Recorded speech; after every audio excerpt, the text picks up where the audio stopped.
you might have to. Oh yeah. OGL.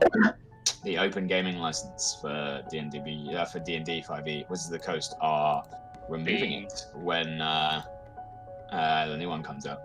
That's shit. Yeah, it's a whole community in uproar, and that's a massive kettle of fish that I'm not gonna open on stream. No, fucking hell. There is a lot of anger on D&D Reddit right now. Yeah. I mean, you should sort of be okay because you don't make enough money from it. Yeah. But again, it depends on what they do to it. It's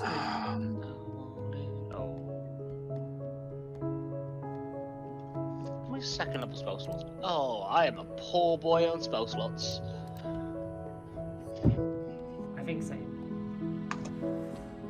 Oh, we're level 5, like. Yeah. Some of you are level 5.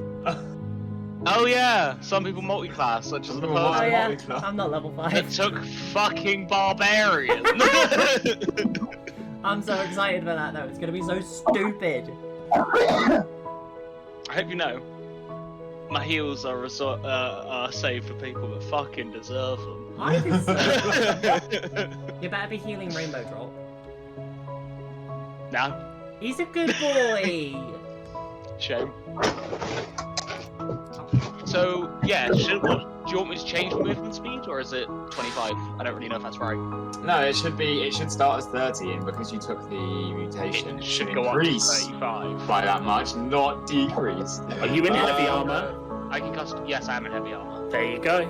No, it doesn't slow down. Doesn't slow you down, mate. No. That's why Slows you- it's scale. It slows you down if you don't have the strength requirement for it. Or if you're not proficient in it. I am proficient in heavy armor. I know. Maybe your strength's not high enough.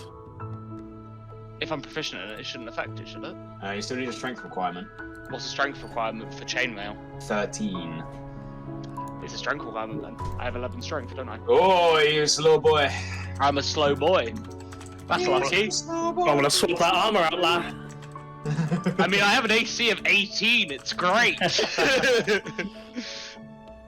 Nah. To be fair, you're also not the only person with 25 in the group, so... No, you That's are good. not. Also, I shouldn't be up front anyway. I'm using a crossbow and spells. What am I going to be doing? Ah, Don't hit yeah, him in the face. Jimmy and I had this fun conversation about you have no dedicated frontline. It's hilarious. Yes. What are you again? What are you, Mike? I'm not like tanky, but I'm frontline. You're a melee combatant.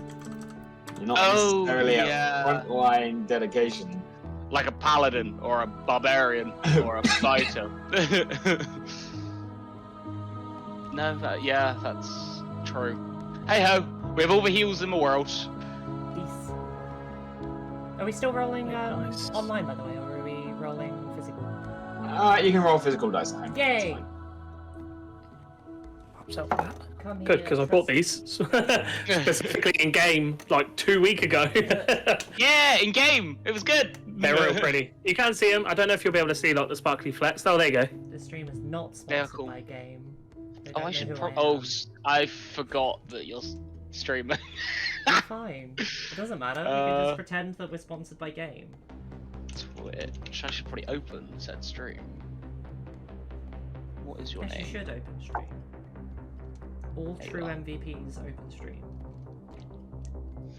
You gotta bear with me a bit today. I haven't figured out which. I keep forgetting which one's the mute button on this headset. Ah, okay. You'll be alright. That one. Right. Am I ready? I'm really not, but hey, you'll be I don't know fine. what dice I need. Oh, that's easy. Whoa, a fucking D10. Hell yeah. And a D12? Fuck yeah, I love sorcerers.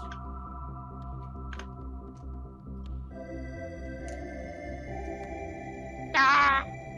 Are we gonna need roll 20? Yes. You're only roll 20?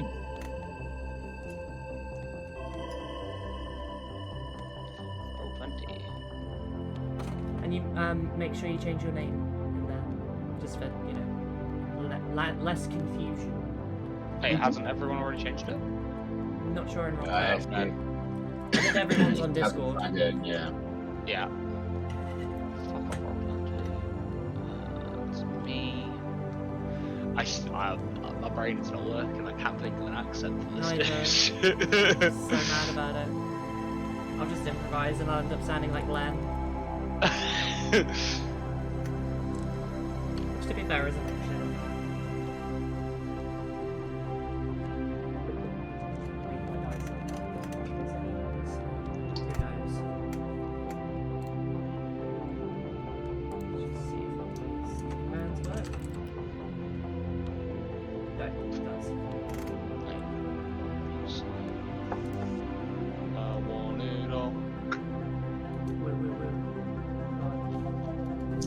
Alright, are we all ready? I think Fang just needs to change his name in roll 20. Yeah. Oh, I thought I did that. What was that? What was that come back? How do I change it? No. Oh. Me. Oh, what the fuck? Oh, there you go. Alright. So, are we all ready for session 1, campaign 2? Fuck yeah! Alright, so welcome back to the world of Valoria. An ancient, slumbering, cosmic dragon of which continents and empires have grown, fallen, and warred over the lands. A world in which the sun and moon, siblings, fly across the sky, taking it in turns, each attempting to awaken the once moving, graceful dragon. This is the world that you have all been born into. This is knowledge that you all believe. This is the story of the world's creation. And although adventure awaits all who go to seek it, so too do dark and dangerous powers attempt to twist and destroy the life that has been made. This adventure is about the story of one such villain and a group of free adventurers, all with their own trials and tribulations, goals and flaws, attempting to stop it. We begin our adventure on the southern end of Dragon's Body, on the edge of the Winterwood, where a great carnival has set up its shop. Our yet-to-be-met adventurers have all travelled here through some means, one way or another, to explore the carnival, to find information, or simply to find friends and socialize in a joyous atmosphere. As all of you spent a good day and possibly even a night at the carnival, it spoke of a grand story. A story of a group known as the Soul Searchers, who gave their lives fighting and freeing the carnival from its demonic corruption. The show was led by many, the prize cast being wife and husband, both together and very much happy and alive.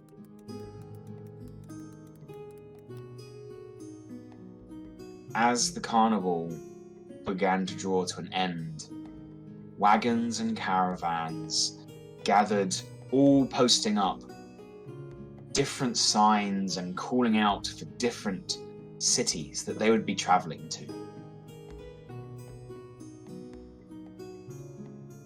Our journey follows the small group that all decided Strixcliff is their destination of choice.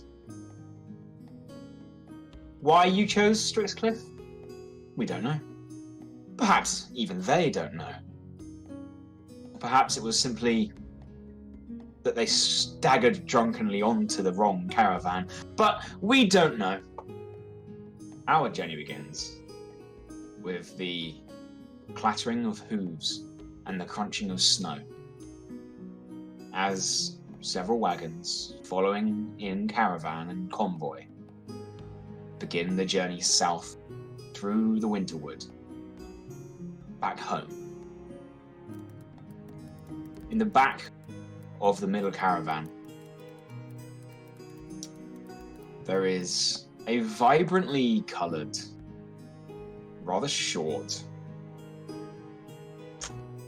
for lack of a better word, angsty teen.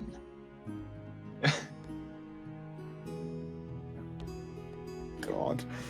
Pixie, can you please describe your character and introduce you by your name? We don't need to know your backstory. That will be learnt later. Your physical description, please. My rebellious Rayleigh. Sorry, it actually broke me. Oh no. That's it, I'm just an angry teenager. That's all I am, that's my description. Angsty. Angsty little cheap teenager. Give me a sec. Oh my goodness. Okay, so you just said physical appearance, right? Just your physical appearance, what you might be wearing, how you've styled your hair tonight, darling. However you would like to describe you. So, Rayleigh has a little shaved side of her head, bright as fuck pink hair. I saw that eye roll! Fuck. Now I'm feeling like a real edgy bitch. And I know your backstory. You do! I'm wearing a sleeveless leather jacket because I'm punk as fuck. It's a big ass spiky boots. There's a little nose piercing that's basically just like a little I don't know Stud? words.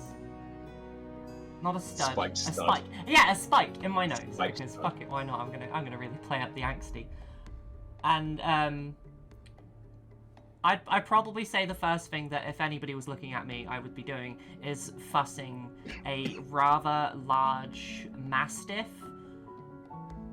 And he is a glorious milk chocolate looking baby. I'm going to refer to him as a baby despite being massive and literally having one of those things that you sit on horses with. Saddle. A saddle. Yes. He also has a little caltrop thing around his collar. Made of bone. Made of bone. Okay. As you're sat there, you're fussing away on this mastiff, which, because you're quite short, is about your size. In fact, how tall is Rayleigh? They're under 5 feet. I'm gonna put it at like 3'5". 3'5". Yeah. Right. They're pretty tiny. Sat opposite you in complete contrast is this ginormous hooved minotaur polishing one of his horns. Okay.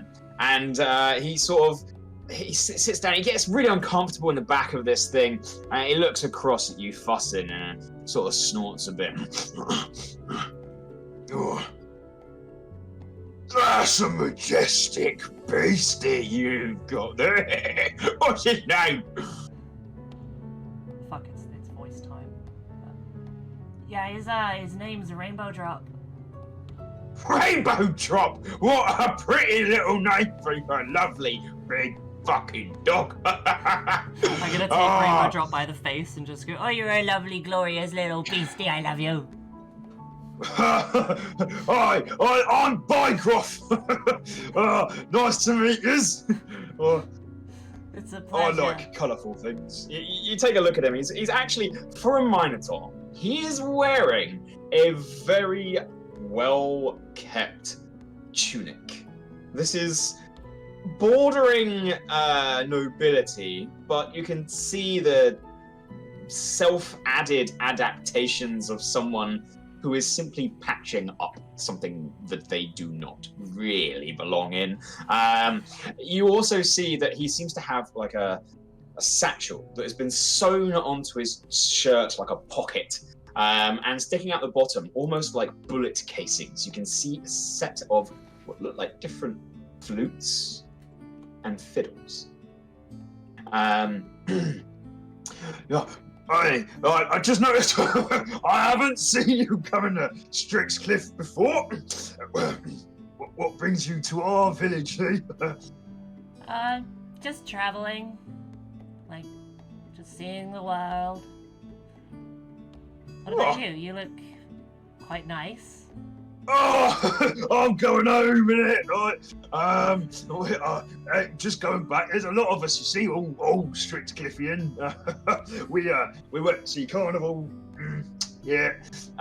Hey, oi, D. He shouts across at someone who was actually sat next to him.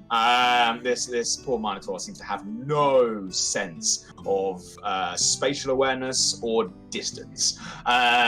You see this rather dainty little half-elf. With a glance, you're very androgynous. You're not sure. It's one of those you'd have to ask. The features neither feminine nor masculine, and they sort of roll their eyes. Oh, you don't have to shout, by Groff. Yes, we're all going back home. Carnival was okay, I guess. Hi, I'm Dee. Hi, Dee. You only thought the carnival was okay? It was. To tell you the truth, I've seen it before. I thought Keith might give me my money back if I went with him. He didn't. You look around as they say the name Keith. No response from anyone else in this caravan, but you do know there are others in the wagon train. As everyone here is talking, there is another individual in the wagon with you. You look across, and the first thing that catches your eye is that this individual seems to be wearing, from head to toe, a full suit of rather intricate-looking plate mail. Their helmet is currently removed, tucked under their arm, and you see them sporting this wonderful, bright orange mohawk, a luscious twin-braided mustache, and full-length beard. All of it afire. Not literally, but this is a well-oranged mustache. You see these little gold or ringed ornaments in their beard. As Ironfoot, could you please describe your character? Yeah.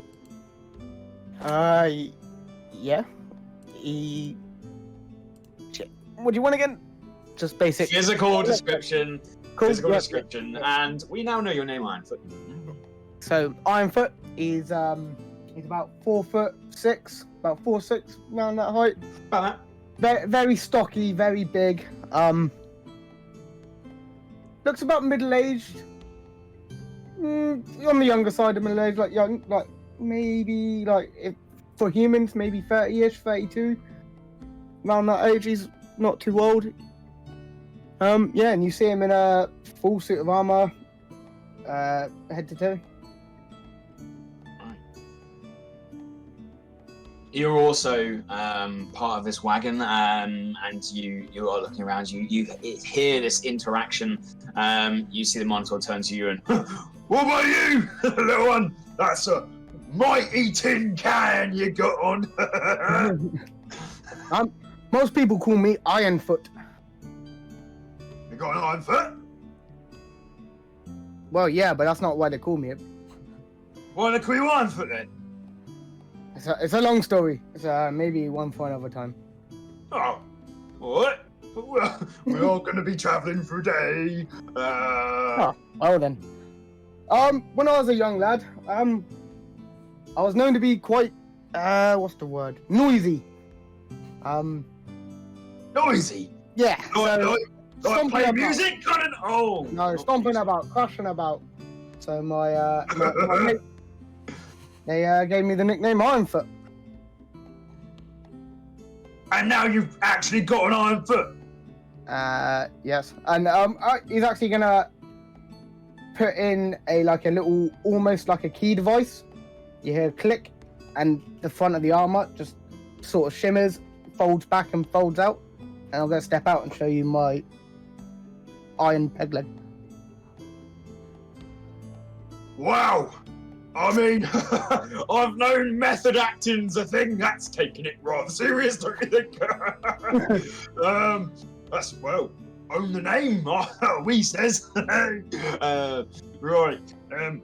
What about you? What brings you, Strickcliffe? Me, I'm looking for some information. I've been told that the monks there will have the information I need. At this point, Dee turns to you. The monks? They don't tend to have information about anything that's not the hunt, really. The hunt? Yes. The monks of the monastery. It's a temple to Bramwith, the god of the hunt. Right. Okay. It's the only monks that we have in Strickcliffe, anyway. Well, those are the ones I've been told to go and see. I'll go and ask them questions. Oh well. Hopefully you'll be able to ask in a few days. We won't hopefully be long. This place is darn chilly. I wonder how Calamity found the show. And with that, we're going to jump to the next caravan. In this caravan, there sit a few individuals. The first, striking a somewhat strange resemblance to a short, pink-haired individual in the caravan in front. There is, in fact, actually a young human girl in this one. I say girl. They're probably early 20s, late teens maybe.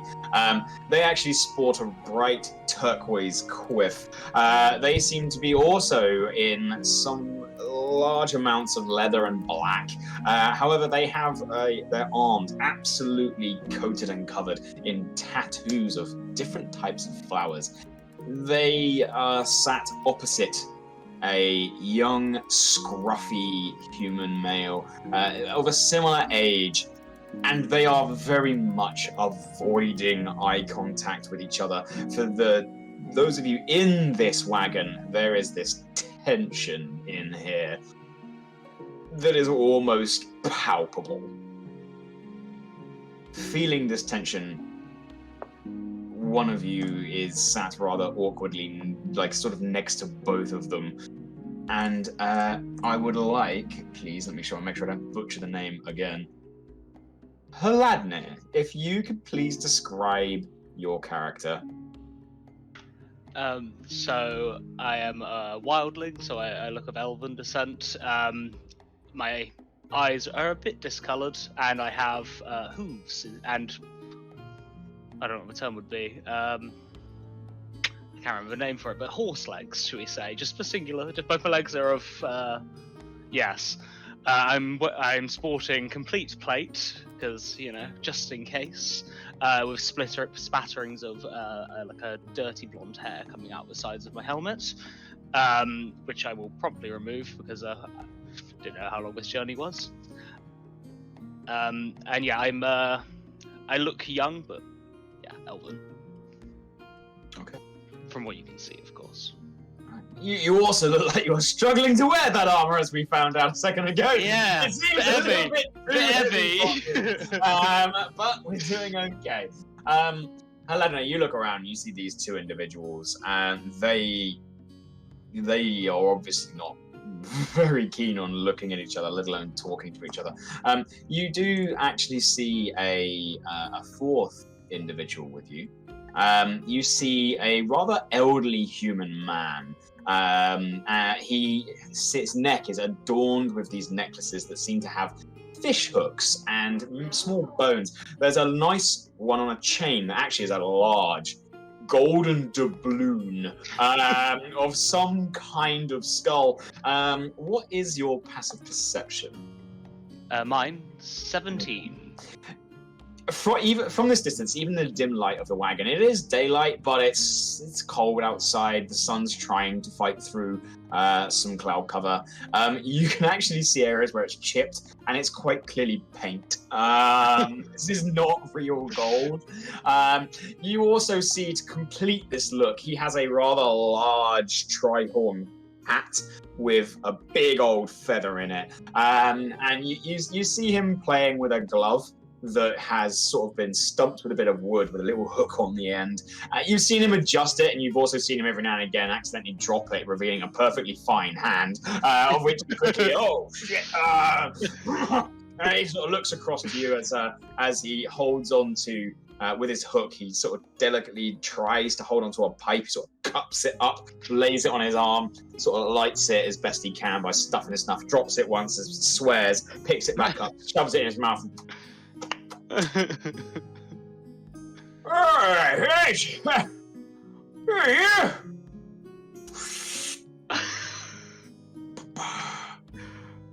Pardon? Hey, yeah. I ain't not seen you down there before. I am just a traveller. I'm to be honest with you, I'm not entirely certain where we're heading. Could you tell me? Strixcliff! Okay. My home, our home. Oh, you two really look miserable, you know that. You can smile what you want. Is there anything interesting in Strixcliff? My boat. I'll be honest with you, I've just finished sailing. Is there anything land-based that's interesting? Where you been sailing? Pardon? Where you been sailing? I came across from Dragon's Head. That's quite a sail, that, eh? Yes, it did take some time, but I travelled. I went to the carnival, I believe. Well, no shit, Sherlock. We all came from Carnival, eh? Obviously. But yes, sorry, that was rude of me. That was rude of me. I can tell you've got that demeanour of a man that lives on the sea. Obviously. Like, you can basically see the salt in my beard. Yes. It's and that hook. Alright, lost it. Fighting sharks, me did. It's dangerous life being a pirate. He sort of puffs away. My apologies for making snide remark. I'm Cataract, the pirate. Cataracts. Cataract, the pirate. It's lovely to meet you, my friend. Called that by my cruise I was when I was blind, but I'm better now. Yes. So yes, going back to it, is there anything interesting in Strixcliff that we'd like to be able to see? Strixcliff, this not my tug. I mean, my boat. It's all good. It's tug. It's got a good sturdy ship, you see. Every now and again, you get stuck, and I rob them. Yes. I'm a pirate. Yes, absolutely. Well, got temple, got shop, odds and sods, got it sorted there. Good bar, good pub, that one. Be nice though if when people got drunk, and he sort of turns his head and looks at the young lad next to him. Again, I say young lad, like early 20s. Would stop getting drunk and pissing on my boat. And then you see the gent sort of just take his head and look away. These two miserable sods. There's Keith and Calamity. Are they okay? They seem a little bit down. The young emo kid sort of looks up to you and is like, I'm fine. I just had to join the journey. with Keith, who didn't say he was coming. I was trying to avoid you. He's got Keith turns and says, I didn't know you were coming. I just got a ticket to Carnival, didn't I? God, you gotta stop obsessing. Calamity, obsessing? Jesus, no. I'm Calamity. Hi, I run the shop, the florist shop. There's really nothing to do in Strixcliff. I mean, there must be. You're such interesting characters. Well, there are interesting things to do. Yes? Oh, young whippersnappers are like, they just can't keep no relationship down like me and my tug. Right. That makes sense. I mean, I hope you guys resolve this. We have quite a long journey ahead of us, so I hear. We know. I could have gotten any other wagon. Any other. So, why are you looking for something exciting? It's my first time leaving the safety of my home, should we say. I'm just looking to explore the world, meet some people. I just want to see some interesting sights. Maybe. You could join me crew, eh? I will be honest here. It would be it's a lovely proposition, and I very much do enjoy your company. You seem like a very interesting man. But if I was to work under someone, I would rather be able to understand them. What? It's not your fault. You just don't know sea lingo. No, exactly. I'm a country bumpkin. Ticket. What country bumpkin? Eh? Yes, I'm afraid. Well, if you change your mind, we'll make a pirate out of you. Although you might have to help me tug some of the ships to get stuck everywhere. I could do that. All right. Okay. As this continues, the third and front wagon. 1 second, as I reply to something that I definitely should have done but haven't done it yet. Sorry. Sad emoji. Okay. So in the third and final wagon, there are a small handful of individuals in this one. In fact, there's actually only 2. You see, sat on one bench is a middle-aged man with chainmail armor. He seems to be fairly well kept. There's a slight scruffiness to his beard, quite clean as a shave. He actually has a small pin badge just attached to his surcoat that he wears over his chainmail. A small little star that he seems rather proud of. And by his side, you see quite a large crossbow. The sat next to him, sort of quietly milling about with a little traveller's outfit, very street urchin, little shirt, little waistcoat jacket that doesn't quite fit. You see he's got his little cap on, his little flap cap, and then in the top of this there's just a small post-it note that sticks out the side. You see some scribbling on there in a language that you do not understand, as I come to you in a second. This is a goblin, and he seems to be sat there writing on a little notepad. You're not sure if he's actually writing something tangible in a different language, or if he just doesn't know how to write. The writing just looks more like a scribble. As in the third and final wagon, can we please get Alakai to describe your character? Alakai, who would be sat with his legs crossed, hands joined together, has long, oily black hair that kind of drips as it reaches the bottom of his hair. Very sleek, very toned look to him. and his skin is like a grayish pearlescently purple look to it. He wears like a dark brown leather outfit, and on his face he has a bone mask which has black scratches up the sides of it. And both of the pupils on the mask are completely blacked out, just drawn in with charcoal or whatever he could find that would make them blacked out. And I'm the angsty teenager. As you're sat there in some half meditation, half just keeping an eye on what's going around you, you do notice that as this little goblin is scribbling, he keeps looking up at you and scribbling a little bit more, writing away. You see the old gentleman sort of leans forwards a little bit, looks down at the goblin. Samson, you know staring's rude, right? Oh, I know! Ah! It's not my fault, he's interesting! Sorry! That I'm is Samson! Samson, was it? Yeah, head of the Strixcliff Times!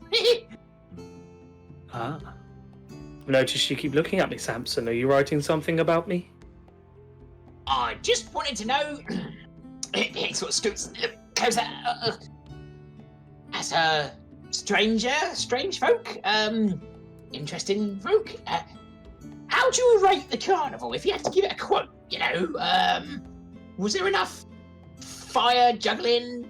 I mean, no one got eaten, so I'm not sure. I'm trying to write about something exciting. I mean, that menagerie full of the animals was lovely. The animals were very dangerous, but they had good control over them. They didn't it? What a shame. Something would have been amazing to write a story about, Yes, well, I mean, the story Carnival of the gone carnival... wrong. Yeah, I mean, well, the last time it went wrong, that was the reason I was there. Oh no, I missed it. Oh, why'd they have to be on Dragon's Tail when that happened? Now I'm stuck writing about more things. I mean, I did write a good story last week. Yeah, the tavern, it caught fire. At this point, the older gentleman, Samson, you started that fire. I did, I might have. It was a good story though, wasn't it? My apologies. He talks an awful lot. I'm Davenport, town sheriff. Tell me, stranger, what brings you to Strixcliff?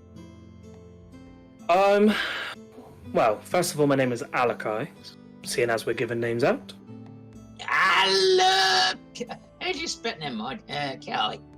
You got common down well? Would you like me to spell it out for you? No, I'm amazing at this job. I've got it sorted. I glance over to see if you can spell my name right. What's your passive perception? Actually, no, you're actively looking. Please make me a perception check. Your first roll of the campaign. Checking the spelling of a goblin. It's a 6. It's a 6. Unfortunately for him, the goblin is worse at hiding it as you are at looking at it. As my first roll of the campaign is a natural 1. So it can only go up from here. He does his best to hide it initially, but you're a lot taller than he is. He's 3 foot nothing. And you take a look. If that is your name, that is not common. Do you speak Goblin? No. It looks like a bunch of scratches, and at one point you're pretty certain that he's dipped his thumb in the ink to smudge something. Weirdly, it looks like that smudge might be the start of your name.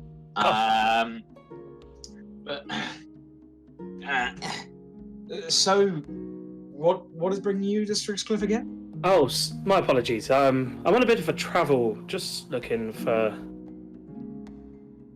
I've been sent to find a friend for someone who's not very well. And they said that following a certain trail of people would take me to the carnival, and then the carnival would take me to a Strix place or something. And here we are. Oh, I see. Who are you looking for? They are like an elven person with like a golden sheen to their look. Oh, that's... And you think they're in Strixcliff? It's the information I've been given. Well, as town sheriff, I tend to keep an eye on most comings and goings, but that's a new one for me. Didn't hear of anyone like that.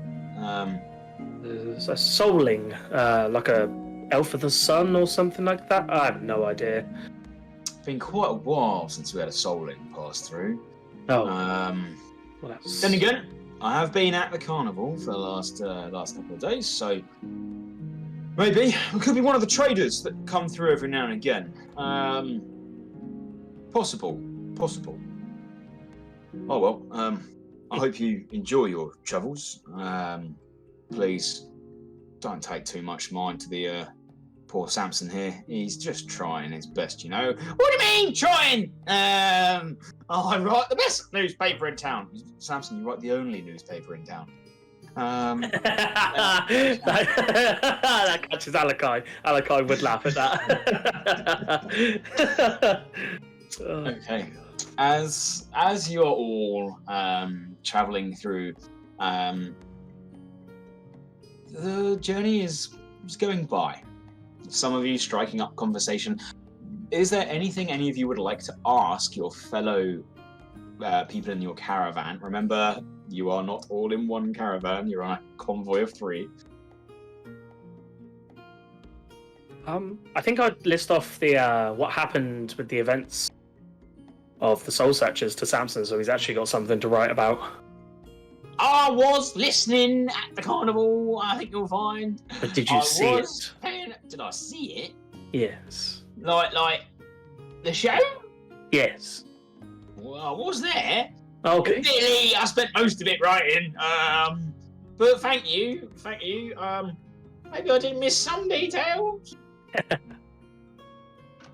I would like to ask, my captain, when I'm in Strixhaven, what would be the best place for me to stay? Oh god. It would be short air. It would be it. I'm really sorry. Calamity, was it? Yes. What did he say? The Slaughtered Hare. The Slaughtered Hare. It's the tavern in town. Thank you. I mean, it's the only place really that you could stay unless you sweet talk someone in the village, I guess. I'm not much of a sweet talker, I'm afraid. Well, but I mean, if you want to know a little bit more, you actually want to go one wagon up. I think Davenport was there. His office is in the back. Other than that, Keith, you're there all the time. I'm not there all the time. Right, you're funny, I am. yes. That's amazing. That's all I had to confirm. I'll be sure to pop by your shop and buy something before I move on. Oh, really? They suddenly seem to perk up like their business is slow. Well, I have the most amazing tulips in at the moment. Hopefully, Mother looked after them long enough whilst I was away to not kill them all.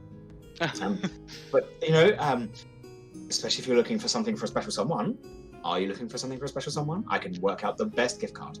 I'm not, but it's always worth having one just in case. A hopeful individual. I like it. Okay. We'll see you by my shop then. That'll be great. Once this wagon train's over. Yes, yes. And we don't have to sit here with Keith. Keith just goes quiet. I'm sure Keith is a lovely individual. See, Calamity? Some people are nice. Shut up, Keith. Shut up, Keith. Okay. Is there anything else anyone would like to ask? Before I do my character thing, what is it with you being able to make absolutely iconic NPCs in the first session? Like, the last campaign, the first session, we had fucking Trevor and his meat caravan. absolute legend fucking loves him. I thought this would be a great idea. I am really struggling to remember everyone's voice, and I put all of you in different caravans. This is a terrible idea. But yes, what would you like to do? Thank you. What was the person next to the Minotaur's name again? D. D. Yeah, the half elf. I'm gonna look up at D and ask. So what what's the authority level like in what's this place called again? Strixcliff. Strixcliff. What's the Strixcliff. level of authority like? Authority? We got a sheriff. Is it just him? Davenport. Every now and again, he deputizes people. But we don't really have much trouble in Strixcliff. We're kind of out of the way. Oh, thank fuck. Wonderful. Why? Running from the law? No. No. Right. Okay. No. Well, I just, was- What it sounds like. curious. That is what it sounds like, right? Like they just said, like, what's the authority level? I mean, if you are, I'm Well- not saying you are. I'm the shop assistant at the Odds and Sods. We could have a discount on lockpicks. Ooh. No, you didn't tell anyone. No. Tell anyone what? I like you. I like you too. Anyone want to hear what you do? So this Keith. Did you say his name was Keith? Keith. Yeah, the person that The owed you money. Oh, I really said that again. Yeah, he was at the carnival. I thought that if I came, he would pay me back. He's the stable hand boy. Uh-huh. Works he- at Brands. Is he not likely to pay you back because he just doesn't want to pay you back, or because he just has no money? I don't know. I gave him a loan a while ago, and I've gone to him many times. I took it out the till. I shouldn't have done. He asked me so nicely, and now I can't seem to get him to pay it back. It's Huh. so frustrating, and if my boss finds out, I'm gonna get in a lot of trouble. Well, how much does he owe you? Quite a bit, about 12 gold pieces. Oh, that is a lot. It's an awful lot, right? And I saw him spending money at the carnival. When I spoke to him about it, he said that I was seeing things, that he wasn't spending any money, and that they let him into the attractions because he sweet-talked his way in. Keith couldn't sweet-talk his way out of a bread basket. You want me to have a little word with him? I don't mind having a word either. I appreciate Teach the young one, how to respect people, and you give money, and you should get your money back. I appreciate the offer, but I've already got a very, very clever plan on how I'm going to deal with my Keith problem. Uh-huh. I'm intrigued. Maybe later. Okay. Good to know.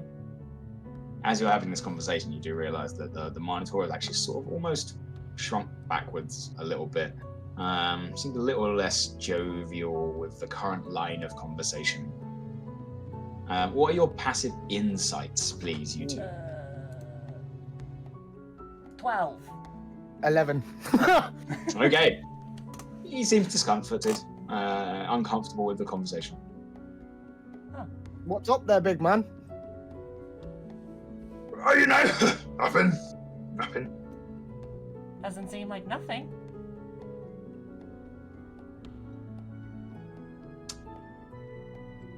Roll me a persuasion check, both of you.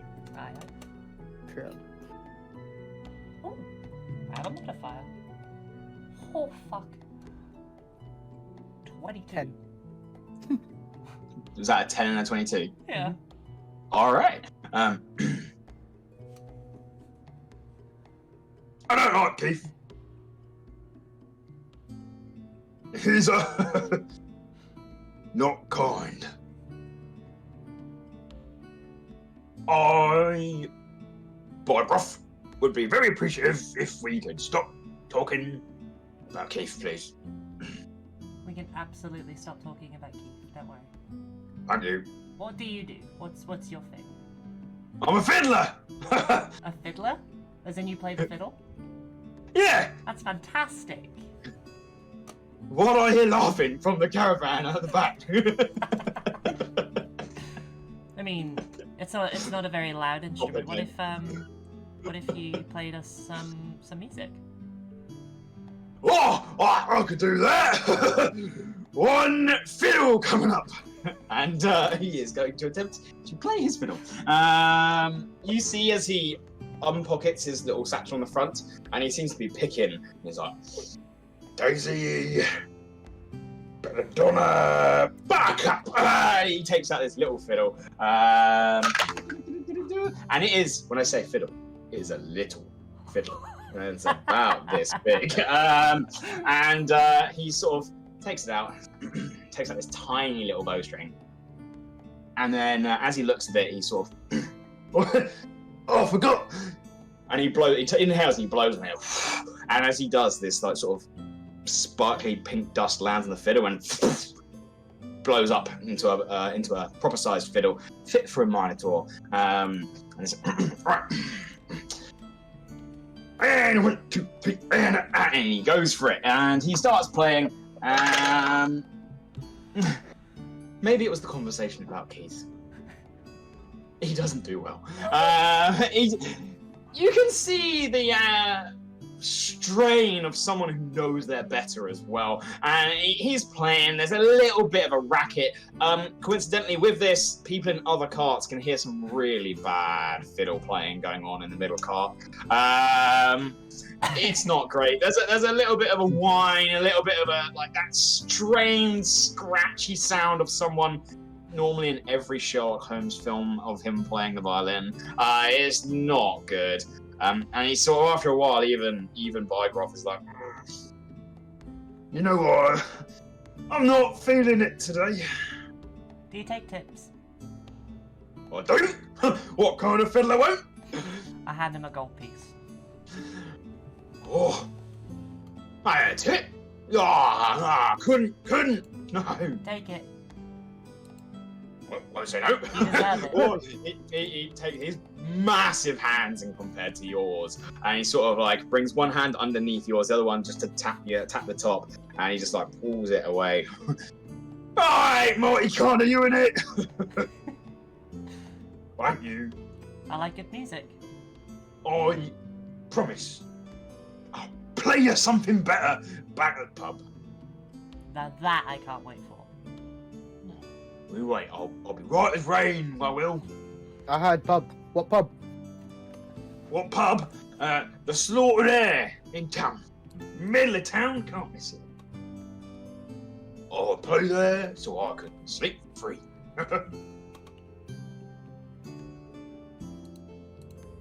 Anything else you guys would like to know whilst we're on our way? I'm just gonna put my Stritchcliffe. Whereabouts are the monks? They will be at the temple, the Temple of Bramwith. God of the Hunt. It's the only large building in town. Perfect. Well, you got Pennock's farm, which is pretty big, but it's more, less big, more spacious. Brand stable's pretty large. Well, obviously, can't be forgetting D's odds and sods. It's not really D's, is it? No, it's not. I'm just the assistant. But D's the best one to talk to. Always gives Bygroff a discount when I break the strings. Happens more often than not lately. Bit of bad luck. Bloody Keith is his fault. We were talking about him and it just ruined the mojo. Yeah. I wouldn't. No. Calamity said he weren't good. Oh, Do really? we do we move right through on the night? Do we just keep travelling or do we stop? Oh, we'll stop. We'll stop and camp. We'll stop and camp. We will. Obviously, you're in a wagon train full of locals. I'm an inclusive individual. You're more than welcome to come and sit next to big old Barcroft. Oh, so I'm quite fuzzy, so I'll keep you warm. But if you know, small village, if people keep their distance a little bit, they don't mean it. They're just a bit thick. Village people, you know. Oh, I'm starting to realise. You are? Yeah, it makes perfect sense. D, you're giving the game away. Oh, sorry. As they sort of look, they show each other a little bit of a grin. But no, seriously, it is a small village. There's not that much going on. Only person to look out for, aside from Keith, is probably the sheriff. I mean, he's a lovely person. He will help you out. Just don't do anything stupid in front of him. Or Samson. Whatever you do, don't do anything stupid in front of Samson. He's the village He's the village butcher of words, is what he is. Sorry. Why does a tiny village need a reporter? Oh, it was his dream. He came to the village and... How do I put this delicately? He's like me! He's not normal looking. People take one look at minotaurs and they think, that's dangerous. Samson's a goblin. And Samson doesn't want to be a goblin. So... he found one thing that he knew civilization likes to do. I found fiddling, and he found telling stories. Downside, he's not very good at it. He can't spiel, and well, he has a habit of writing the most embarrassing things that you might have done. If he doesn't cause trouble so that he can write a story about something he's not done. If you know what I mean. So But he's don't harmless. joke around Samson. Well, maybe. You might find yourself on the front page of his tabloid. With something about being the new village drunk. Obviously, nothing against you being the new village drunk. If that's what you want to do, I'll pay you a ditty so you can fall over faster. I'm pretty good at falling over by myself, but I'll take the ditty. Alright. We'll go pub later. But yeah, he's... Samson's harmless, isn't he? Yeah, he is harmless. It's... The worst thing he's done, he accidentally set fire to the slaughtered hare. He was trying to set fire to a barrel outside and then it fell over and rolled into a haystack. It's not really his fault. Did get a story out of it until the entire village found out it was him. I mean, that's an easy mistake. No harm was done, and he had to pay for the rest of the repairs, which it wasn't much. We caught it pretty quick. But yes, try not to do anything stupid in front of Samson. You'll read about it the next day. I look forward to reading his newspaper. I don't. You can't read half of it. Oh, really? He's not very good at spelling. Oh, bless him. He tries. Tries. What about you two? Any hobbies? I'm pretty damn good at fixing stuff, but... Oh, yeah? Oh, they might like you down at Pennock. Panic. Yeah, farm outside town. They always breaking stuff there. I see. All my hobbies, get me in trouble. Well, definitely stay clear from Davenport then. Yeah. Is Other than that that, why That you do. What a mighty beastie! As he immediately gets distracted by the look at you, dog. Right. Okay. As you guys continue traveling down the path, is there anything else anyone would like to ask their caravan? No? Okay. The sun slowly begins to descend from as you peek out the back of your wagons, and it's not long before the caravans begin to slow down. You do hear a cry from up ahead. We're pushing on for another hour, and then we're going to set camp. Just a little bit behind schedule with the deep snow. And you slowly begin rolling through a somewhat darker but clear-skied night. Looking outside, you can see the stars sort of glinting away, the cloud cover vanishing. Can everyone make me a perception check? Aye, aye. No. I'll come to you guys in just a minute. 21. Let me just quickly bring up what I need to bring up. First time back to D&D, what this? Forgot things.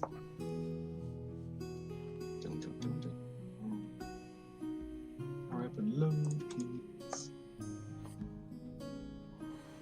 Okay. Did anyone get above a 15? Yes. All of you. I got a 15. 15, 21. 21, 22. 22.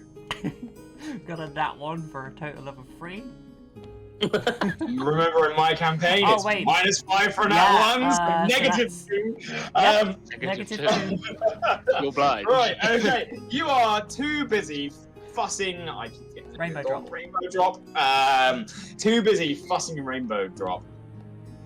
Whereas everyone else, as the wagons begin to slow down, you hear someone calling out at the front of the wagon. I've got to keep remembering names now because new characters. Alakai being in the front wagon. You hear it louder than everyone else. The other two of you, however, that managed to actually listen, you can hear it, especially with above a 20. You hear, "Hold up! Tree in the road! Oh. Looks like it was knocked down." Yeah. And you hear the horses at the front begin to panic. They jostle left and right before things begin impacting into the sides of your wagons. What would you guys like to do? I'm Alakai. The person that was shot on the front of the car. You are in an enclosed wagon. You could hear it through the canvas. Okay, so he was outside of it. He wasn't like sat on the front. He was sat on the front. But you're looking backwards and you cannot see the front of the wagon. Oh, so I would have to go out and around to see him. Yes. Oh, so I can just lean over and pull him better. With Davenport, you immediately see him grab his crossbow. What would you guys like to do? I'd like to Throw give my blanket Rainbow over Drop Samson. a treat. You're giving Rainbow Drop a treat. Yeah. Okay. Here Yeah, we go. I cover the goblin in like a blanket and just sort of start getting to go off. Iron Fist alright. don his helmet on. The plates come down, and the metal plates actually covered the entirety of the beard. That's sick. You do see these metal plates are also stylized into what looks like a sculpted bronze beard. Sick. Sick. Alright, cool. At this point, Rayleigh, you do see as all of a sudden there's this. You're not very insightful. You're also not the smartest No. of the bunch. There's something about Ironfoot. There's a sense of urgency. You know that. He all of a sudden just stepped backwards, stepped into his armor and closed up, and he is getting ready for something. I mean, that's a really good like battle guy transition you got going on there. But what the fuck? What's happening? Not sure. Gonna check it out. All right. I'll come. This'll be. If you want, Yep. Okay, you two jump out the back of the wagon. I'll follow Davenport lead. I'll grab, when I throw the blanket over, it reveals a quarterstaff that was hidden underneath it, and I slam it on the ground, stand up, and follow Davenport. Okay, Davenport actually just gets close to the end of the wagon, pulls back the bolt on its crossbow, and just leans out a little bit, just looking out into the darkness. I tap him on the shoulder and go, I'll go on your mark. All right. Haladner, what are you doing? I thought I was muted. So I will look to my captain, and ask him if he's a combatant. Nope. Okay. I mean, no. Is anyone here a combatant apart from, I guess, me? Okay. All right, all of you, hide, and I'm gonna jump out the back. With this, you guys hurriedly disembark, and you guys have your own little tokens. I have made it slightly easier by color coding your borders. So, if you could all check real fast, this is the first fight of the game, that you can move your characters. You remember which wagon you're by. You may move to any part of the wagon train, so long as you're within 10 feet of a wagon. The shot came from the front, right? You heard the shot. You've heard several other impacts. As you jump out, there's just enough moonlight here. You can see some crudely made arrows sticking out of some of the wagons. Cool. I'm gonna go there somewhere. To make it easier for me and anyone near me to see, I'm gonna cast the light cantrip. Okay, nice. Okay. Sorry, who's this one? That's me. Okay, and that's... You should be blue. You should be blue. Yeah, I know who mine is, but I just need to figure out who I'm going with. I'm not... Sorry, Mike, is that one you there? Yeah. Cool. Yo. I guess I'm also moving. Yeah, if we're like prepping for this, I'd have hopped out and hopped behind the horse. Or actually, The horses are still no, moving, I'd have been in right? front. You've got 3 wagons, so the horses are there. They do have riders. They seem to be immediately trying to take cover. Uh-huh. Where's my music? Playing for me. It's playing for you. Yeah, Mhm. fine for me. Trumpets. Why can't I hear it? Have you got the tab muted? No, I can hear everything else that I play. That's definitely the wrong music. Yeah, that was a mood Right, change real quick. if you guys can hear it, you guys can hear it. Let me know if it's too loud. Yeah, All right, cool. So, is everyone where they would like to be? I think. So, you all see each other rushing around. You do clock one another. You seem to be the only people outside the wagons. You also seem to be the only people armed. From where you guys are, you can see at the back of the front wagon is a human with a crossbow. And at this point, you begin to hear another and ding, ding, as these arrows come shooting out of the tree line. You guys do then see the brush beginning to break apart and move, snow falling down from the trees, and those are perceptive of you. You begin to see 2 hulking, snarling, wolf-like creatures. Amidst them, the small scampering of goblins. From where you're positioned as well, Haladner, what is your passive perception? My passive perception is 17. 17. Let me bring these to the token layer. as you see these all coming from the left side of the wagon train, you hear the shaking of trees. You see 2 small goblins emerging from the tree line behind you, holding short bows, and then pushing past a large branch. You see a maybe 9-foot tall, heavily blubbered and ogre wielding a large tree trunk. Oh dear. Sort of stepping out from around this shattered hovel. And for the first time in campaign 2, can we please roll initiative? Oh no. Fuck yeah. Oh no. Oh no. I will get to all of you as we go. I've forgotten a pen. This is not good. I'm not doing well today, guys. I'm not doing well. Okay. Oh, I have a positive. I have a positive. Oh, it's not a shit roll. I'm really sorry, I've lost my character areas. Initiative. Oh, that's not bad. All right. Bum, bum, bum, bum, bum.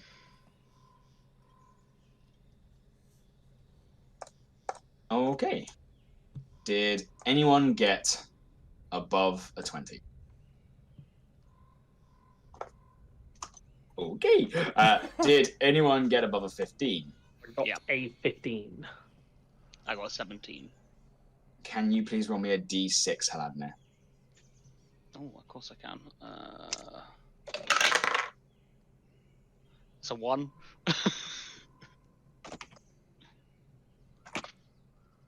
Above a 10?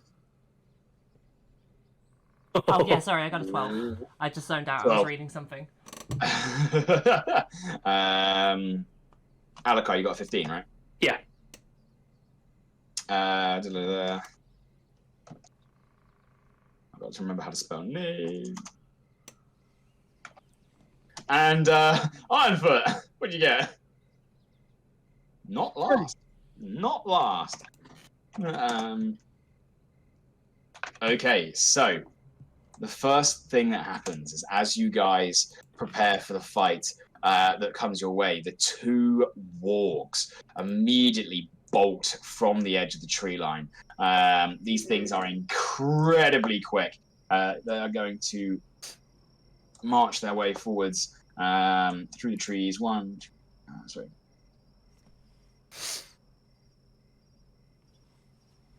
The first warg rushes straight out and is going to dash directly up to you there, Alakai. The other is going to make his way down.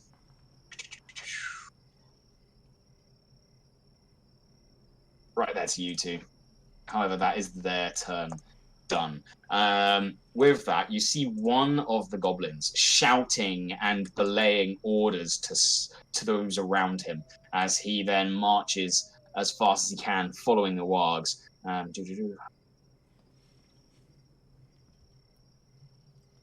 Rushing out behind the wargs there.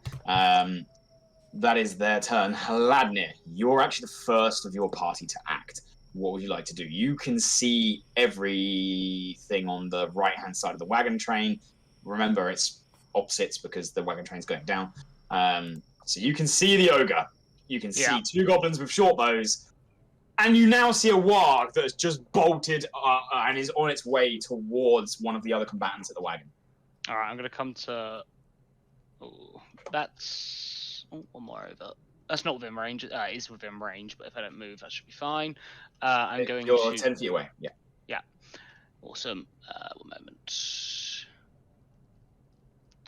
Sorry, I do have a plan here. I just need to make sure it is within range. I'm within 30 feet of everyone here, aren't I? 5, 10, 15, 20. Should be about 30 feet. Let's Oh, there's a ruler, isn't there? I forgot. 35. 35. So if I go to there... 30. You're good. Amazing. Okay, I'm going to use Bless. So that targets for 3 creatures of my choice. That's you 3. Whenever you guys make an attack roll or saving throw before the spell ends, it'll add a minute. you can add a D4 onto a damage dice or saving throw. Oh, sorry, no, onto an attack roll or a saving throw. Nice, get back in the swing of thing. As you cast this magic, describe what physical things we see. What does your magic look like? So it's just a golden light. It looks warm and inviting as it just stretches out from my hands into each of you. And Very that nice. is my turn. All right, that's your action. As you rush forwards, you emit this energy that fuels and warms the spirit of those around you.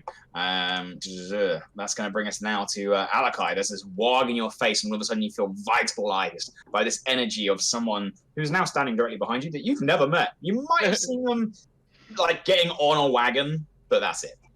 What do you want to do? You're really high passive perception, lad. Yes. Okay. I believe. Ladner.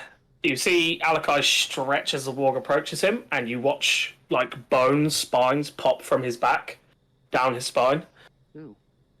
And as the warg approaches, with 2 hands, he cracks the warg twice, and I'm going to do both attacks on the warg in front of me. Go for it. You're like, stretching out your muscles, you bring your quarterstaff to bear. Ba-bam. First strike. Ooh, that is 14 to hit. 14 does hit. Your first strike smacks straight over the top of its head. Go ahead and roll your damage.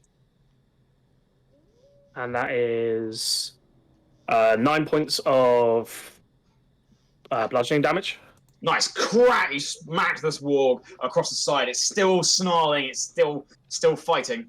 And as the spear hits, you watch him rotate over the quarterstaff, flick himself in the air, and come down with another 2-handed attack on top of the warg. This is like some Shaolin, like Oh. monk stuff.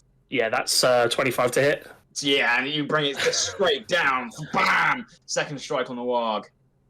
That is 8 points of damage. Nice. 4 plus 4, yeah, 4 plus 4. And as a bonus action, I can do an unarmed strike as well, right? You can, yeah. So as the 2 spear smacks with that. rests, he like propels himself up and just drops a haymaker on the top of the warg. Nice. Roll another attack. Oh, this is new. That's 22 to hit. Does hit. This is great. That's a d6. Oh, that's 9 points of damage. 9. Very, very nice. With a swift crunch down onto that warg. It's looking hurt. Yeah, it's not looking good. It's suddenly getting ready to retreat. That was a good impact. Good round. Anything else you'd like to do? I'll keep myself within 10 feet of the person that's just magicked me, but I will keep myself like parallel to the warg so I can keep an eye on the one behind me. All right, nice. With that, it is now going to be the ogre's turn. You can all feel the impacting of his feet as the snow shakes on the trees. He is going to stampede his way towards the only one that he can see. Hello. He is going to head down to there. And as he rushes, he grabs a hold of a boulder that he scoops up, looking across to you and your magic, Helena, the shiny golden light, the beacon in the night. He raises this rock and he's just gonna hurl it at you.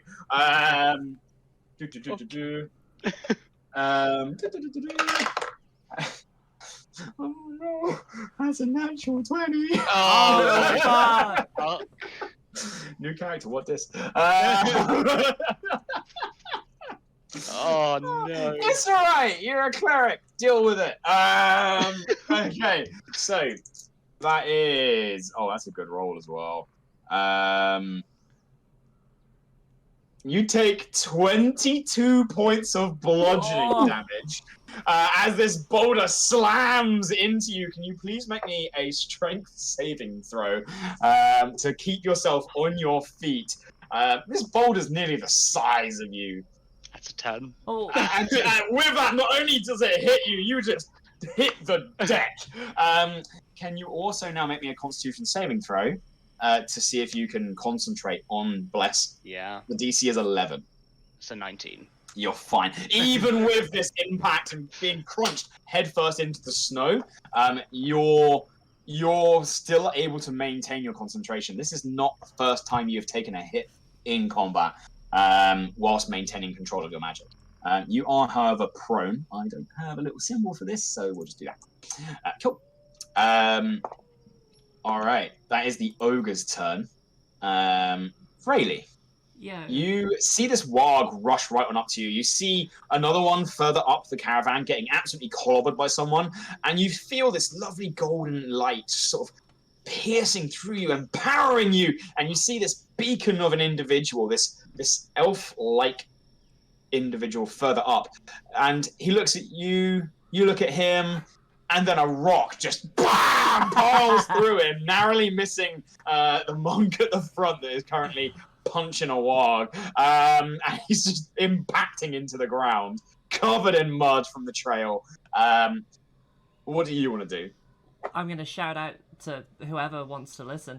Am I going to be the first one to say, what the fuck is this? What? Ugh. Disgusting. And as I say that... Help!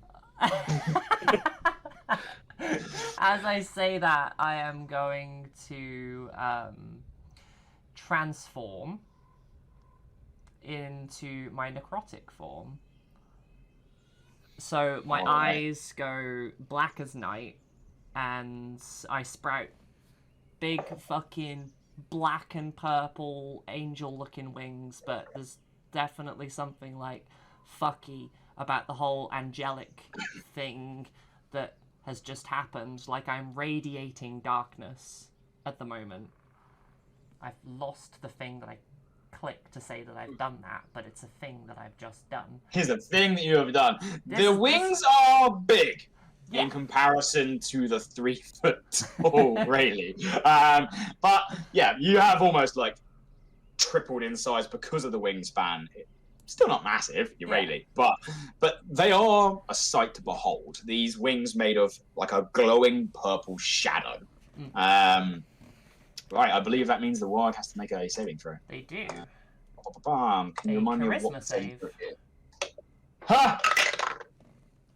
-6. Fantastic. That's another natural one. They are currently frightened of me, Nice, and they have to nice. keep making that save as long as they are within range of me, within 10 foot of me. It's Nice. anyone that I consider to be an ally, and the only person, I'm going to put this on record, that I consider to be an ally currently is Ironfoot, because I don't know who anyone else is. Yeah. And that's scary. Yeah. We're the ones fighting with you! I don't know who you are! You're a monster. Right. Let's go for that. Okay, And cool. then for my action, Yep. I am Yep. going to wait. Do I have a fly speed now? Right? No. Damn it, You are okay. the other type of Azamar. I'm like a penguin. Yeah, wings. I'm They a are flightless when you see your wings, they are, as well as being made of like this glowing purple and black mist, they look torn asunder. Although they look angelic in a way, there's gaps in them that they look like they've been ripped apart. I really hoped that there would be a flying speed, but it's fine. This might end up provoking an opportunity attack, but I'm going to jump back about 10, 20... that. I'm going to jump 10 back feet? like that. Yeah. It is going to make an attack opportunity against you, but it is afraid of you, so it does have disadvantage. Don't. That is going to be a 7 to hit, which it sort of hesitates, and you've got loads of time to just back away. Sweet. Um, Yeah, and then 10 feet of movement. Well, so it's 2. I'm going to cast lightning lure on it. All right. So this Lightning big lure. fucking purple jolt of lightning is going to come down, because my magic is purple. I've decided Nice. this. Nice. That is a strength saving throw. Strength saving throw of the warg. That is going to be a grand total of 14. That fails. That fails. Go ahead and resolve the spell. Uno momento. So that is 2d8 damage. And if they fail, then that is another 1d8, I think. Oh no, it's just 2d8 if they fail, I think. The target must make a strength saving throw or be pulled 10 feet towards you. They take 1d8 lightning damage. The spell increases. For some reason, it says 2d8 here. Because it's a cantrip, because you're 5th level. My apologies. It's 2d8. Cool. Right, 2d8. Sorry, it's the only dice I didn't get out. That is, and then I get to add bless on top of that as well, don't I? No, bless is only to the attack roll itself, not the damage. Oh, okay, wonderful. I'm for your next, by the way. Okie dokie. So that is going to be some damage. 11 points of damage. 11 points of lightning damage. It just crackles across them. They are pulled 10 feet towards you. They are. And that's. They, however, can't be pulled towards you because Ironfoot is in the way. Nice. So they are stuck there. However, very much afraid. This once rabid, hungry, oversized wolf is now whimpering and trying to back away. Ironfoot, it's your turn. What would you like to do? Right then, so I'm gonna bonus action defensive field. So a rune's gonna light up on the shoulder, and then a small pulse of energy will come out for me. Nice. That gives me some temporary hit points. Yeah, you see as this rune sort of begins to glow on Ironfoot's armor, the energy spikes outwards and forms this bubble of almost electrical netting around him. It's almost like a force field, some would say. Yeah. And then for my action, I'm gonna charge the gauntlet, light the rune on the back of it, and come in with a big right hand haymaker to the warg. All right, nice. Yeah, once again, you can see this quite clearly. Rayleigh, he's sort of almost like winding up a punch in his boxing, but this rune emblazons on the back of his hand, and the entire fist begins to crackle with lightning as poof, go make your attack roll. Oh no, 13 to hit. 13 just hits. It tries to get away. Well, do you have advantage? Because it's afraid. No, you don't. No. Cool. That will be 13 points of thunder damage. Nice. And then, this warg is looking hurt. And then he's going to come back in with the uppercut. Nice, go for it. Again. Remember to add a d4 to your roll because you're blessed. Ooh. Is that for the attack roll? For the attack roll, yeah, not damage. Oh, sweet. Yeah, that's a 16 to hit. Definitely hits. This time, the uppercut underneath the jaw. 11 points of thunder damage.